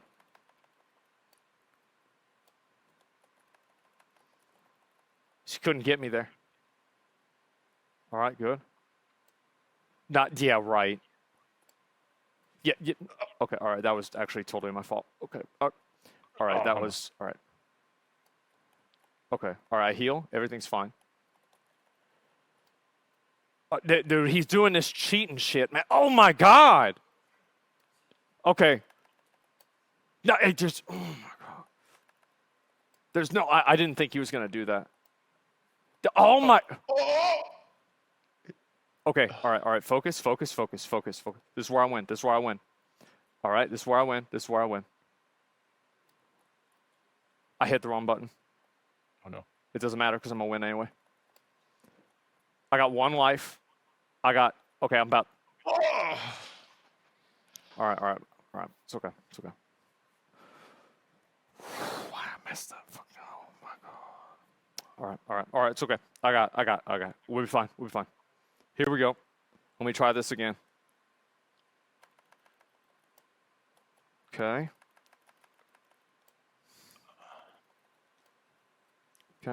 What are y'all? Man, y'all trying to mess me up? Stop. Quit trying to mess me up, man. I'm about to win. I'm about to win right now. Watch. Real quick. Watch me. I'm not even going to get hit. I don't know how that happened. That was no, straight up. I didn't mean to do that, though. I actually didn't mean to do it. All right. So now now he's doing this bullshit, man. Wait, actually, I think you got this. Just do damage. Okay, that's. Oh, why he was there? Okay. All right. Now he's doing this. Okay, good. All right, we avoid. Oh my God. Yo, that was rigged. It's fine. Okay. All right. Big dick on him. Let's go. Come on. It doesn't matter. I jump over there. Jump over that. Yes. Yeah, there it is. Yeah. Got him. Yes, dude. That's the hardest boss in the game. I beat him. Oh my God. Okay. All right, bro. When? Wait, what? You gotta go over there. Okay. There's a Okay. So now what? Now it's done. That's wow. Thank you, S-Fan. I appreciate that. Okay. All right, man. When's it gonna be out? We don't know. We don't know when it's ready. Okay. I came prepared for that question. That was a hot question. Yeah. All right. I'm gonna be honest, man. I like this game a lot. I really do. This is a super fun game. It reminds me a lot of the type of frustration that I get with Dark Souls type games, and it's a 2D one. I love it. Thank you so much for showing me this game, and I'm probably gonna play this when it comes out. Like, straight up, this is really cool. Sweet, I'm excited. Yeah, well, thank you so much, man. I really do appreciate it. But we're gonna go ahead and go to a commercial break. But again, gentlemen, Crowsworn. Probably during a break, I'm gonna do it again. I'm gonna be honest. Can I say one thing before you bounce? Please. There may be some Kickstarter people watching. We promised a demo to them, so I just want to take a moment to announce that this will be a demo we'll be sending to you guys soon as well. Really? Okay, so if they want to support your Kickstarter, what can they do? Oh, it's over. We already had like a reasonably successful Kickstarter. Imagine that. Okay, yeah. Thank you so much. I really appreciate it. This game's really cool. So thank you. I appreciate it a lot. All right. Thanks for playing it. For Thanks sure, for sharing man. it with All everyone. right, I'll see you later. All right. Take care. See you. Oh my God, I just looked at myself on the camera. I look so greasy. Nobody told me that for the whole time. I look not that kind of hot though. Like overheated. Okay. Yeah, I guess so. Of course, yeah. Well, guess what, guys? We're going to go ahead. We're going to do a commercial break. Then afterwards, we have a very special announcement for you guys. This next announcement, we didn't really tease it or anything like that, but I have been so excited for it all day long. Ladies and gentlemen, I am very excited to introduce Notorious. Hi, I'm Chris. I'm Cole. And I'm John. And this is Notorious Studios. We're a small game company that started last year, and we're trying to make a game. What game are we making, John? I don't know what our game is. Project Honor is a class-based online action RPG where you can go on adventures with your friends or on your own to get loot and resources to gear out your character. The game is still really, really early, and we're still trying to figure a lot of things out. But really, the guiding star for us is class fantasy.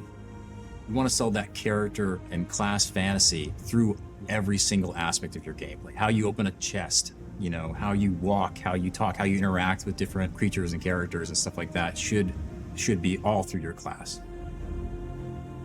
Other than class fantasy, another big pillar for us is player stories. A big compelling thing with games these days is just you play an experience, and then when you come out of that experience, you have like a story of what happened. Something the team does right now, one of our rituals, is we do this weekly Thursday playtest. And we know when the game is doing well, when outside of the playtest, everybody is just kind of talking about a cool story or a moment that happened, right? Yeah. And so that's really kind of what we're shooting for. The third pillar for us is we're building a new world. A lot of us came from the World of Warcraft team, and so we're all really world builders. One of the coolest things about starting at the studio was starting everything, like literally even just the world starting from nothing.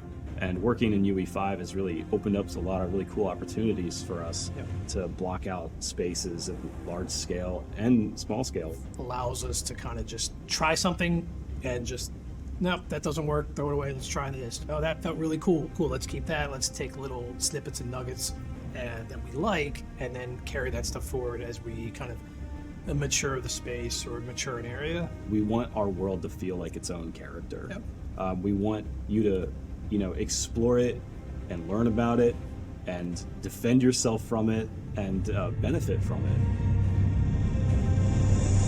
I'm Esfand, Senior Paladin, the People's Paladin, Grand Marshal, Scarab Lord, Gladiator, Esquire. I'm the acting CEO here at Notorious, and I'm incredibly, incredibly happy with the development of the project so far. Really carrying out my vision for what this game is going to be and what this experience is going to be, because the reality of it is it's not just an experience. What's this for? I was just there's cameras. Hey, what's up, guys? It's Tibbs, and I'm the Chief Operating Officer at OTK. I'm very excited to talk to you guys about our new partnership with Notorious Studios. Now, for those that don't know, Notorious started approximately 1 year ago. A collective of former Blizzard, Amazon Games, and other developers got together for the goal to create a brand new high fantasy virtual world experience. And as a longtime gamer and World of Warcraft player myself, I could not be more excited to work side by side with Chris Kaliki and the team to help deliver what we believe to be the future of high fantasy open world games. So the partnership between Notorious and OTK starts a little over a year ago when Chris Kaliki hit me up on Discord, wanted to talk to me a little bit about this new project he was working on. Now, Chris Kaliki, if you guys don't know, created the Monk class in World of Warcraft, longtime class designer on WoW. He's been there, for years and years and years. And as somebody that really enjoys playing Brewmaster Monk, I thought it was a tremendous opportunity to get to meet Chris, learn more about his project, and really just pay homage to somebody that's helped, create some awesome experiences in my life playing games. We're longtime MMORPG players. We're longtime high fantasy enjoyers. And what really makes Notorious special in our eyes is their origins, is their humble beginnings as originally an MMORPG guild, full of friends, cohorts, people that enjoyed spending time together, and over time decided they want to work together. Sounds a lot like OTK. So from their beginnings, it was clear that there was a lot of alignment between our organization and Notorious. And the more and more we talked about their game, their design philosophies, their intention for their studio, the more we realized that this is something we really want to be a part of and support.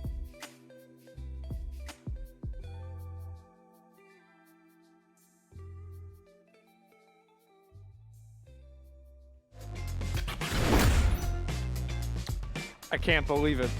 It's finally time. Chris, welcome to the show. I am just so astonished. Like we were, you guys came down to Austin like maybe 6 months ago, and we just started talking about this and getting into it. And I remember like we stayed until the place we went to, like they kicked us out.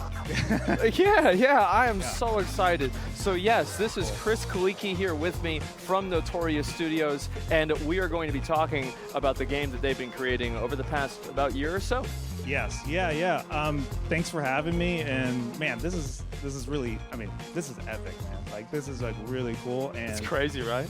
And I come from a AAA background. A lot of people from our team come from a AAA background, but now that we're indie developers, I know like how hard it is to make a game from scratch, and then also how much work goes into like the announcements and trailers and all of that. And everybody here, all the other games I saw today were just so awesome, and I'm just jealous for our moment of when we can show actual gameplay footage of the game.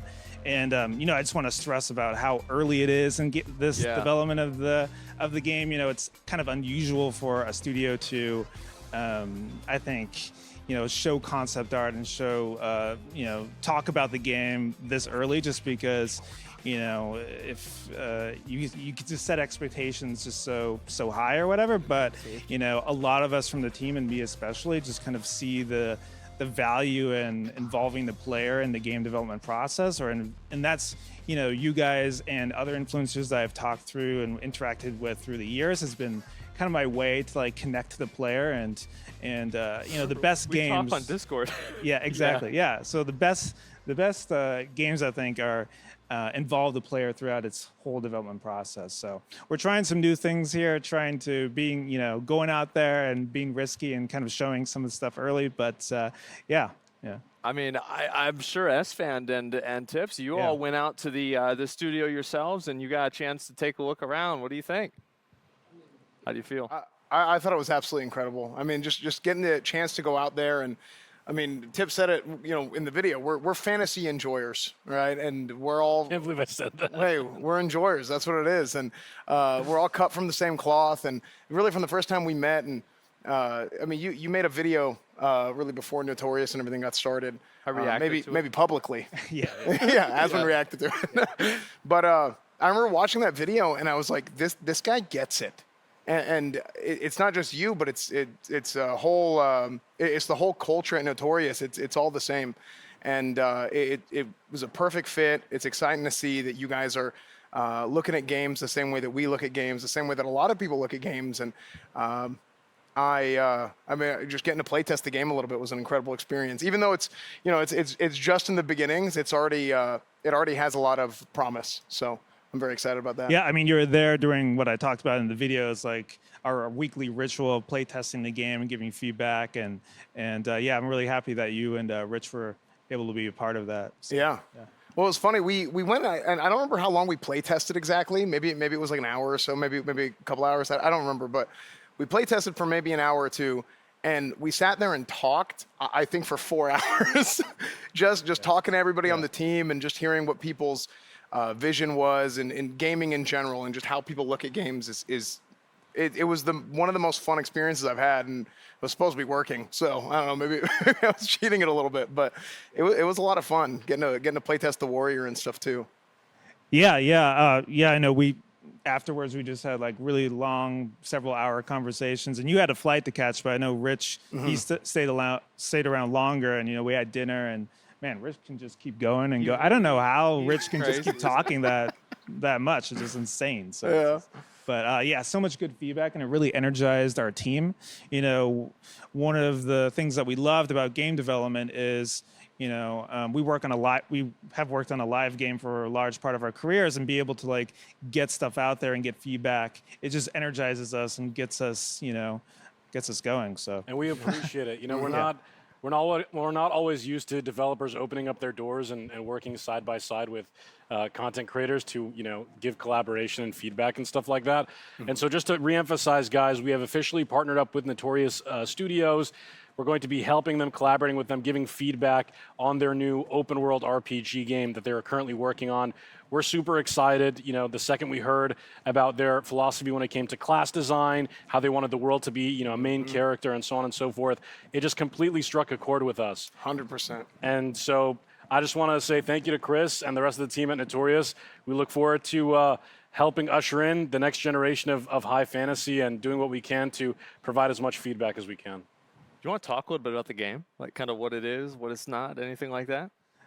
We talked a little bit about it in the video. I think it's challenging to talk specifics about what the game is because it's a lot of things are in flux, and we kind of view it as a new genre, and it's but some of the elements in the game, like we talked about in the game, is I've worked most of my career as a class designer, and I love the RPG classes. I think it's just part of our zeitgeist, part of the culture. There's like an elf emoji and all of this. And so it's like we're trying to take all those ideas of all these different classes, and that's really what the heart of the game is trying to think of, what is the ultimate fantasy of a warrior, of a priest, of I'm trying to make sure, of a mage, and everything comes around from that. And so, everything springs from that. And so how they interact with the world, how they interact with each other, making sure they have very distinct differences. And so a mage won't play like a warrior, and a warrior won't play like a priest.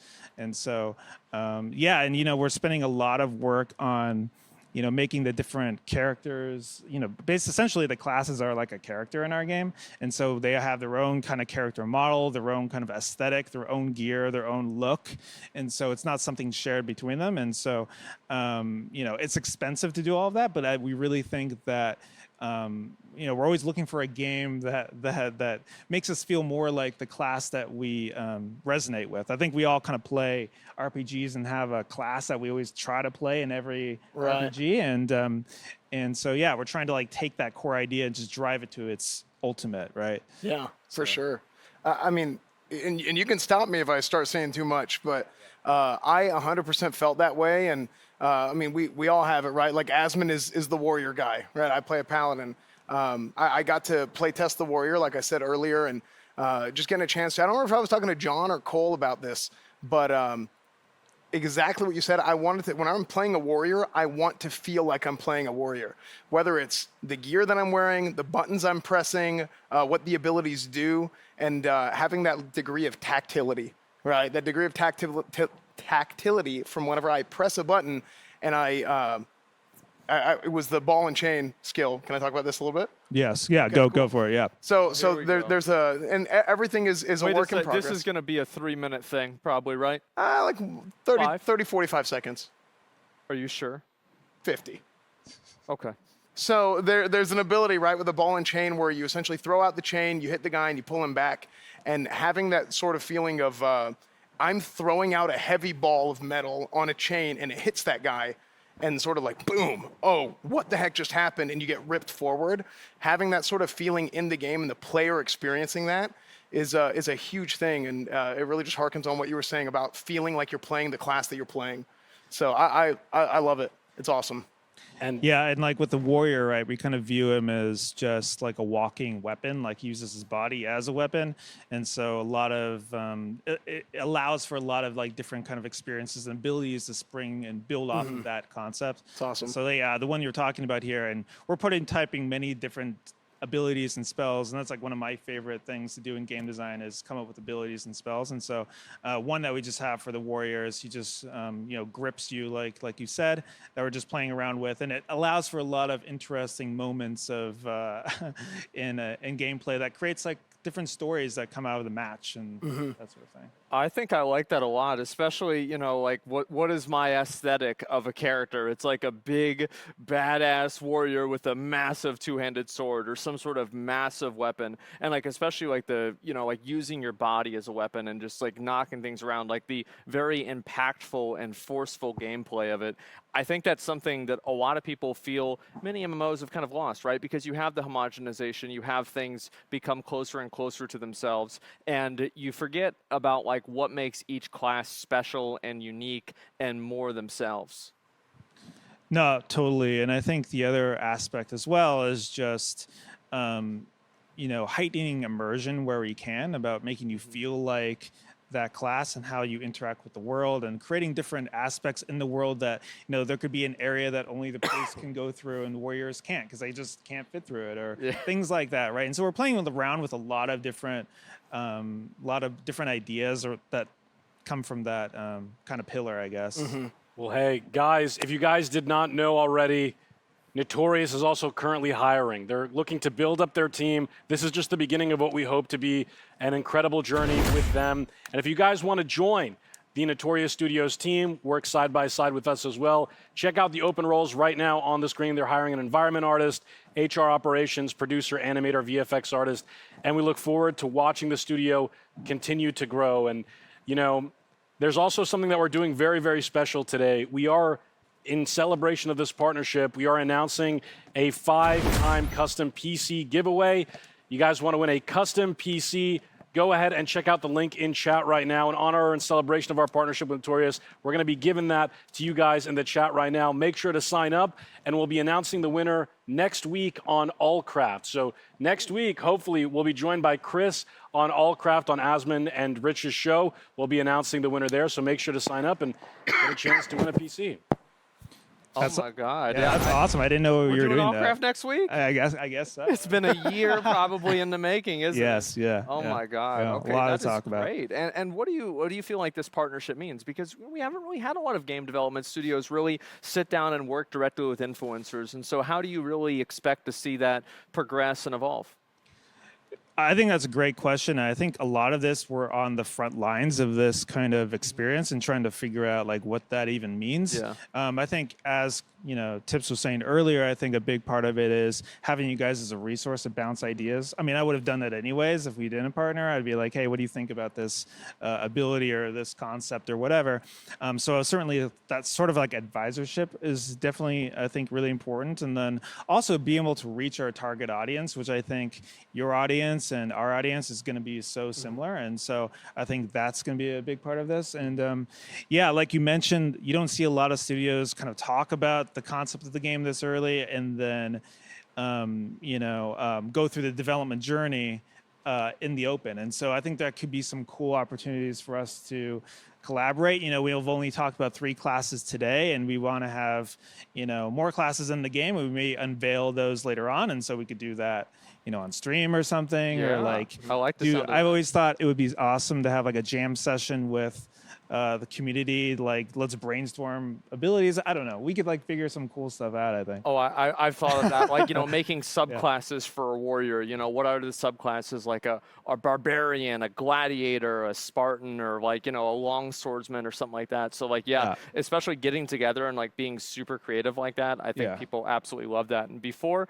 we go any further, I do want to remind everyone everybody, this is your last chance to vote for the best games. And this is going to be, again, a $50,000 grant for these games that are the winners. Make sure to go to the OTK Network Discord, and you guys can vote on those games. And we'll be announcing the winners in just a little bit here. But I just wanted to make sure, yeah, there's only 1 minute. There's only literally 1 minute left. 60 for seconds. This. So, yeah, 60. Well, now it's 58. And so, yeah, make sure you guys vote on that real quick. And I just am I'm so excited because I remember whenever we met up with you guys and, like, Cole showed me some of the artwork, and I was just like, oh, my God, finally.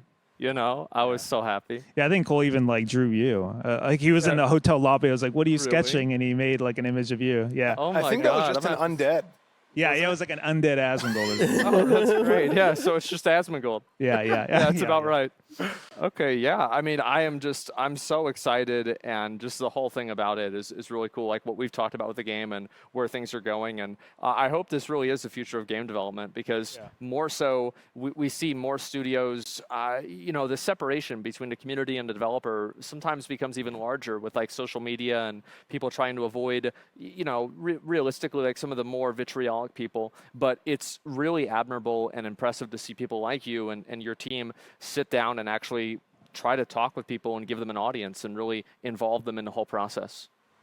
Yeah, and I think a big thing we like about, you know, influencers or OTK is just you guys are all about authenticity, and you're going to say what you really believe, and that's how we are, and that's how we operate in the studio.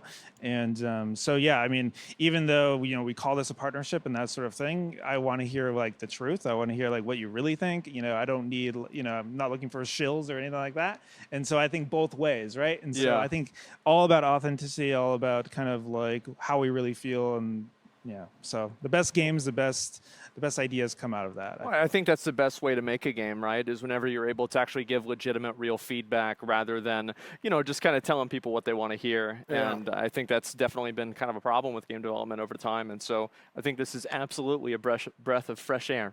Yeah, this is turning into the all-craft already. Like. Here's the thing, like, they've been telling me, like, all right, stop. I just can't stop. There's like a million things that I want to say. We'll talk about more about this on Allcraft. Chris Kaliki from Notorious Gaming, thank you so much for coming on. No, thank you. We can't wait to work together. Awesome. Thanks, everybody. Sure, guys. We'll go to a commercial break, and then we'll talk about the winners. Don't be encumbered by history. Go off and do something wonderful. My name is Ratika Hansen, and I'm a Market Development Manager at Intel. One of our founders, Robert Noyce, inspired us with these words many years ago, and it is that inspiration that fueled the creation of Rise, Shine, Inspire last year. This program is a collaboration with our partners to equip their communities with the latest Intel technology to help them rise to a challenge they face, shine brilliantly as they succeed, and inspire others to do the same. To date, together with our partners, we've given away 20 brand new systems in front of 4 million followers from their awesome communities.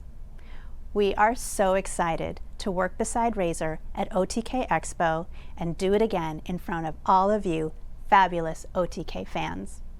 We wish the recipients abundant success as they rise, shine, and inspire.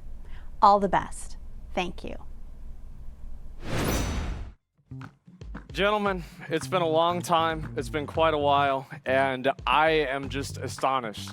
And I want to say thank you all so much for all the incredible support. We have had a tremendous first OTK Games Expo. Pretty crazy day, to say the least. I am in shock, especially, like, I'm going to be real, like the Notorious thing, I am just so glad is finally out. I can talk about it, I can think about it, and it's like I can just say stuff about it, right? That's so good. I can't believe we didn't leak it. We leaked NMP's announcement, we leaked pretty much everything. Like, I've been just sitting here waiting on this thing. And guys, we're going to be getting the winners of the giveaway in just a few minutes, voted on you by Discord. And until then, what do you feel like was like one of your favorite games? Oh man, it's tough to pick. There were so many games that I really liked. Actually, this is kind of random, but Dwarf Romantic is not the type of game I typically play. But getting to sit down and relax and just actually build up a town is something. chill experience. Yeah, and that's not something I usually do. Oh wow, we actually get to look at it. Imagine that. Miz is just pointing at me, say my game, say my game. Yeah. Do I get to do it? Can I hang out in your closet again? I love Mizkif's new game. It's what I've been looking for such a long time. Unrooted, you can follow them on Twitter right now. That's good. Hashtag ad. That's good. Of course. Straight up, like I was impressed. Like I actually think Mizkif's game is pretty good. Like I was expecting it to be way more of a clown show. It's not, I mean, let's be honest, right? I mean, let's be honest. It's beautiful. It really is. I'm gonna be real. Like one of the games is like that game. Like the whole expo, I knew I was gonna play that game. Yeah. And I was like, man, I want to play the game, but I can't play the game because it's not time, right? And like as soon as I got in to play it, oh man, like I want that game to come out tomorrow, man. I felt so bad because it was taking you so long to beat it. It was taking you so long, and then production started saying, "Yo, you got to get him off the stage." We went up there. We were actually going to take you off the stage, and then you. Was that why you guys went behind me? Yeah, we were actually going to physically. Y'all gonna roll me off the stage? Yeah, and then we weren't sure. S-Fan's already beaten it twice. Yeah, he practiced yesterday. Okay. So we were going to maybe have S-Fan play it just to make sure that people could see what it looked like when it was actually beat. You know what else I'm really excited for too? You know I love board games. Oh my God. When we actually play tested it too, I already was kind of alluding to the fact that some of the people working on it made some of my favorite board games, like Arkham Horror, which is a narrative strategy that I was super into. So I was. We had talked, like for anybody who doesn't know, we had actually talked to the development team, and not just Jane, but also her team as well, and they knew a lot. Like I was impressed. Like they've got some real pedigree. They know what they're doing with these board games, and I straight up might actually try it out. That's a stacked team. Oh yeah, absolutely. This is a S-tier team. So I haven't done a lot of board games pretty much like ever since I was stealing Monopoly money from my friends, and we just stopped playing Monopoly because we couldn't stop stealing each other's money. I have a board game night every Sunday with Will Neff. Oh my! Wait, really? Mm-hmm. Why am I not surprised? And Shroud. No. Of course. Yeah, I love Shroud. Yeah, I mean there are just so many games that I feel like they were really, really fun. Like, oh my God, I forgot about this one. The racing game, Neo Dash. Yes. Oh my God. Cool. Like I cannot wait to play that. Like that is the kind of game that you just play on stream for 3 hours accidentally. Yeah, the other game that looked really good as a stream game was Rabatri. Because, you know, Bennett Foddy made a lot of those games like Quap, and then he also made Getting Over It. And Rabatri looks like it's in that vein. I could see you just freaking out. I can't wait to play that game. Well, I can't move I'm walking like this, you know, like I'm going to fall off the edge and everybody can laugh at me. I'll have to like take a day off of stream, write a twit longer, do the whole thing. Yeah, I know. It's going to be great. Dude, the other one that it was the first game that was announced that I was super into was Knights of the Deep. Crab game. Crab game. Yeah. I thought this was like, this is the kind of game that I could 100% see us playing on OTK Game Night or something like that. I feel like this is the potential to be Soda Poppin's main game for like a year. I could see that, absolutely. And it's like, the thing with this game is it's just, I mean, bruh, it's so ridiculous that it's good. That's what I like about it the most. The flamethrower with the lobster. Yeah. It's perfect. I wonder like what happens whenever you kill one of them. Like I hope whenever like you kill one of the lobsters, they like explode, you know? Just like kind of pop. Yeah. Or they turned into like, you know, like in WoW, whenever you kill a turkey, it turns into like a cooked turkey. Yeah, like it could just turn into a lobster. Yeah, you kill them, it turns them into a lobster dinner. I feel like you didn't see as much crab gameplay as lobster gameplay, which kind of upset me. Maybe these guys played a little bit too much Elden Ring. True. Yeah, I mean, lobsters. This is getting into like I could get really nerdy right now. Crabs are just they're more efficient movers than lobsters. I don't really know about that. I mean, every time I've watched like a nature video, it's always the crab that gets eaten. Every single time, it's always the crab that gets got. That's not true. That's pretty much as true. Like, let's be honest.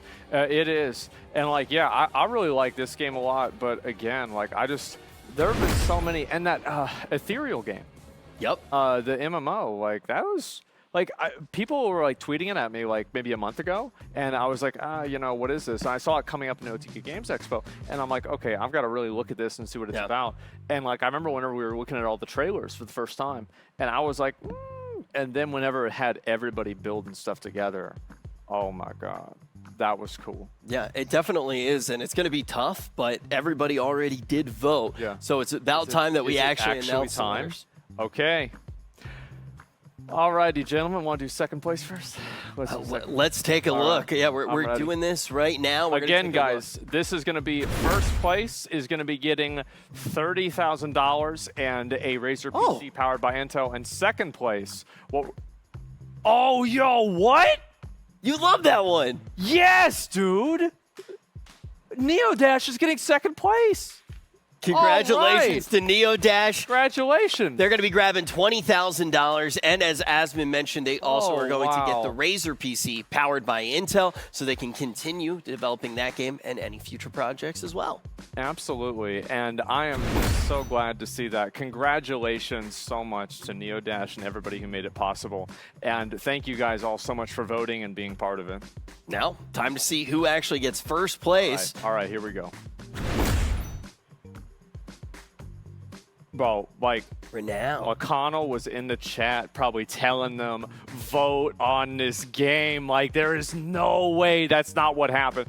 Like, that was a survival medieval game. So basically, like, it's like Rust with swords, you know? And, I think what really sold me on that game was whenever they had the whole siege happening and they brought in, like, a siege engine, and they were talking about trebuchets as well. Like, I am just so excited to see where that game goes. I saw people talking about it in chat long after we actually looked at it, and we got to deep dive that game quite a bit as well. It definitely looks like one. I'm not surprised at all that it managed to grab that first place grant, but all of the games today were fantastic, and Asmon, thank you. For what? Having me on. What do you mean? You carried the show. You did amazing, man. The only thing I'm upset about right now is you're standing a little bit further, like closer to the camera than me, so you're kind of making me look short. Oh, right. Okay. Yeah, we're the same height, guys. There we go. That's a bit much. Okay. Yeah, that's. Okay. So yeah, anyway, guys, I want to say thank you to all the developers who made this possible, who submitted their games, and who were willing to have their games shown in front of our audience. Thank you all so much. I really appreciate it. And also a huge thank you to Razer, Intel, and of course, our longest sponsor, Mountain Dew Game Fuel. And We Play were our first event that we've ever done in their studio. This is a lot better than S-Fan's Garage. It's a lot better. Oh, my God. All right, guys. All right, it's time. Come on. A year and a half. We're in a giant studio like this, and look how many of us. Oh, no. Oh, no. Oh, no. It's that. Okay. Oh, my God. Yeah, it's a bit better. Actually, you know what? I'll be in the back here. Yeah, let's pose for a picture. Why not? Thank you, guys. Go ahead, Tips. I just want to say this couldn't have been possible without our new partner, WePlay. As Asmon said, this is our first show together, and I know there's a lot of cast, a lot of crew that's been working on this project together. We'd love to get the cast and crew out on the stage with us as well. Thank you so much. It's been an incredible experience. We'd love to have all OTK Come on, Jeff. on board as well, on the stage. Come on up. Yo, we just found out. I'm pretty sure you were Grayson. muted the entire time. There's everybody. Yeah, there's Grayson, of course. Grayson! Woo!